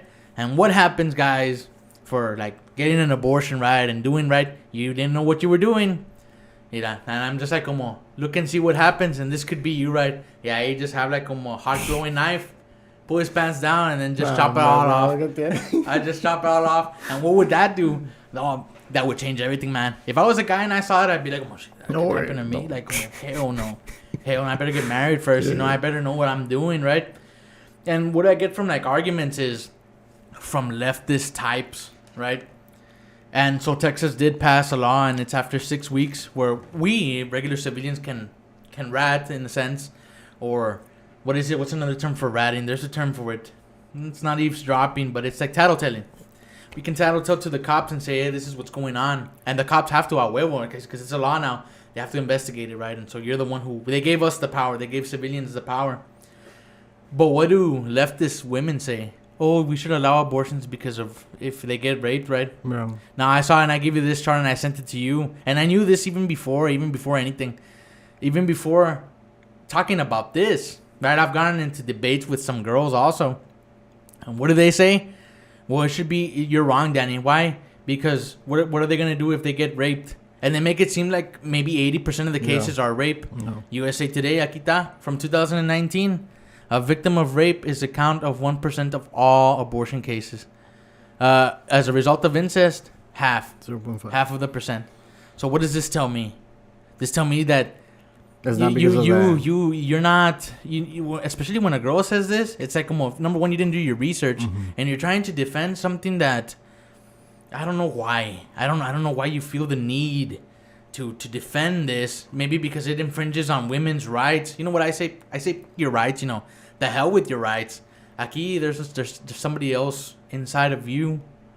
There's somebody growing inside of you. You don't have a right over what's inside of you. You're just I've told you this before. Because a woman is just a flower pot, man. like you know what I mean? Like when it comes to this, it's like you're just a flower pot, and then the seed is what's gonna grow out of that, and then that's it. Now we don't see any other species, as far as I know, and I'm a biologist. I don't see any other species doing now what they do like cats, right? Let's say like a cat has a litter, right, and maybe eight kittens come out of it. If there's one that's blind or one que está malito, the mom will eat that one, right? She'll just remove it from the litter, right? In order to like como not infect or yeah. What do you like? They have that, but no other species practices this crap. It's like como you got inseminated, that's it. Like whatever happens. Now there might be a miscarriage, right? That's natural. There might be something that might happen along those lines. I actually knew of one girl. I'm not gonna mention her name, but she was in my class. We graduated high school together. She was pregnant, and what did she do? She just did a bunch of sit-ups, a bunch of them, man. until the nomás le salió pura sangre ahí abajo. Like, she did that on purpose. So, like, you go up with that in your conscience, you know, this shit affects, whether you like it or not, there is a conscious level of this at the end that affects psyche, where you avoided or are the cost of consequence because of you. This could not be. You know what I mean? No, who knows, man? That's something heavy to be carrying around. But yeah, what bothers me is these people who are committing this, right? Like, no one tried to take your life when you were in the, right, in the womb. Yeah. No one tried to take your life, and now. And you go back and like look at our parents, If I man. knew- Like they didn't come from like riquezas. If I knew, right, that this woman that was now trying to commit abortion, I knew that she was going to make that decision. She should have been aborted, Yeah. when you know. Yeah. But at the same time, that's kind of the same thing, and it's like a paradox there, kind of. Mm-hmm. But you know, like, you have your rights. You have your rights. You're trying to end a life before it even begins because you want your life to be better because you have your life and you have rights or whatever. But you're not even considering the other. Yeah, the possibilities, man. Mm-hmm. The possibilities, and I already said, life is full of possibilities, and you just did the one thing where now the only thing that is certain is that it's death, and that's it. That's the only thing that you know now. Yeah. If you don't want to be involved, like you said, there's orphanages, there's other areas. There's other ways. I mean, look into abortion and people who try to defend this. I can't. I can't. And what do they say? Like, us guys, because we're the ones talking about this. They say, "Well, what do you know?" Yeah. Right? They'll say, like, "What do you know? You don't know what it's like to hold somebody inside for 9 months." Yeah, we don't know what it's like. They're right. Yeah. But I honestly don't know how to begin to reason. Like, es nomás una, like, I just take it like, nomás me está dando contra, nomás parme contra. Like, just shut up, listen, like, you know you're wrong. Yeah. You know you're wrong. If Jesus was here, right, and he was right here, standing right here, and we asked him, he would say that you're wrong. Right? Yeah. And I know that he would say that you're wrong. That's true, because what bothers me is just the rights of that person that has no way of speaking, of expressing their rights, you Yeah. know, and you're doing whatever you want with it. And that's what bothers me. It's, yeah, you for me, like, it's murder and stuff. It's wrong. You But just it's just committed murder. not You committed murder ahí también. And I understand the talking points, because I've had debates also and conversations with people about this before, and then, like you said, they mention all that stuff. But for me, it just goes back to this person who is a person, is just a fetus or baby, Cells or something. whatever. Yeah, cluster of cells. As long as the cells are already multiplying and stuff, for me, that's already a person, Yeah. because it's on their way, like, Yeah. and you're stopping that, you're killing that, right? You're killing it. Yeah. So to me, that's what bothers me. I will never accept it. Now, to me, that's just, what's interesting for me is, like, you look at the times, and like in the times of Moses, what was going on in the time of Moses was they were killing a lot of babies, right? When he was being born, or when he was already an infant, right? Pharaoh had ordered the murder of a bunch of babies, and you could say, like, that's abortion, kind of, right? And then what happened in the time of Jesus? The same thing, right? King Herod had heard of the king of the Jews that was about to come, right? And he thought it was him. And then the wise men, they said, no es él, que he's born out of a star of David or something, the seed of David. What does he do? He goes out and murders out a bunch of boys again, aborts them. Now we're due for something else, bro. Aquí at this point in time, and just pay attention to what's going on, right? How many abortions have there been from the time that this even became a thing? In World War One, this wasn't a thing. In World War One, they were encouraging you to have kids. Why did you send them out to war? It started off with whenever the Roe v. Wade thing happened, or that's when Around it was there? allowed. More than likely, because even in World War Two, what was the thing? They were like, have a lot of kids, to send them to war again also. And now it's like, now let's not have life. You see this pandemic happening to kill people off. This is like an abortion kind of thing. So it's okay. Like, eso, like, me está diciendo a mí that if there's not something already here or someone already here, whether it's the Antichrist or whatever it is, if they're not already walking this earth right now, as we're talking about this, Yeah. right, they're on their way. Oh. They're on their way. And so we're just gonna have to wait and see what happens. But if you do follow like como Revelations and what's going on, and we'll talk about this in the next one, we'll just leave it strictly Bible, man. I'm fine with that because there's a lot of interesting stuff. But if you're like following the signs, you know, okay, at this point we're headed off for something. We're due for something. Yeah. At this point, we're due for something, and we'll see what that something is. We'll see what that something is. Like people who believe que there's a great tribulation, but a rapture before it. Mm-hmm. That Jesus is gonna come from the heavens and save you, and everyone's gonna be a particular group of people will be saved from the tribulation. And there's a lot of things that people haven't gotten right, i.e. in Revelations, and there's people who believe that garbage, that they'll be saved before. But the truth is that everybody will face tribulation trial. A huevo. That's a huevo, and we'll look at that in the next podcast. So I want to say que ahí, pues we could leave it there. We talked about a lot of stuff, so hopefully I should get this out by tomorrow. Y luego going forward, we'll try to record every Saturday. A ver qué onda. All right. So we'll see you all, and subscribe and share, leave comments. Like Tano said, if you don't agree with any of these points, right, we want to hear from you, and we can bring up those comments and try to debate them. I guess if you want to fight us. Get ready, you're going to face 2 against 1. Nah, I'm just kidding. But that's it. So we'll see you in the next one. All right.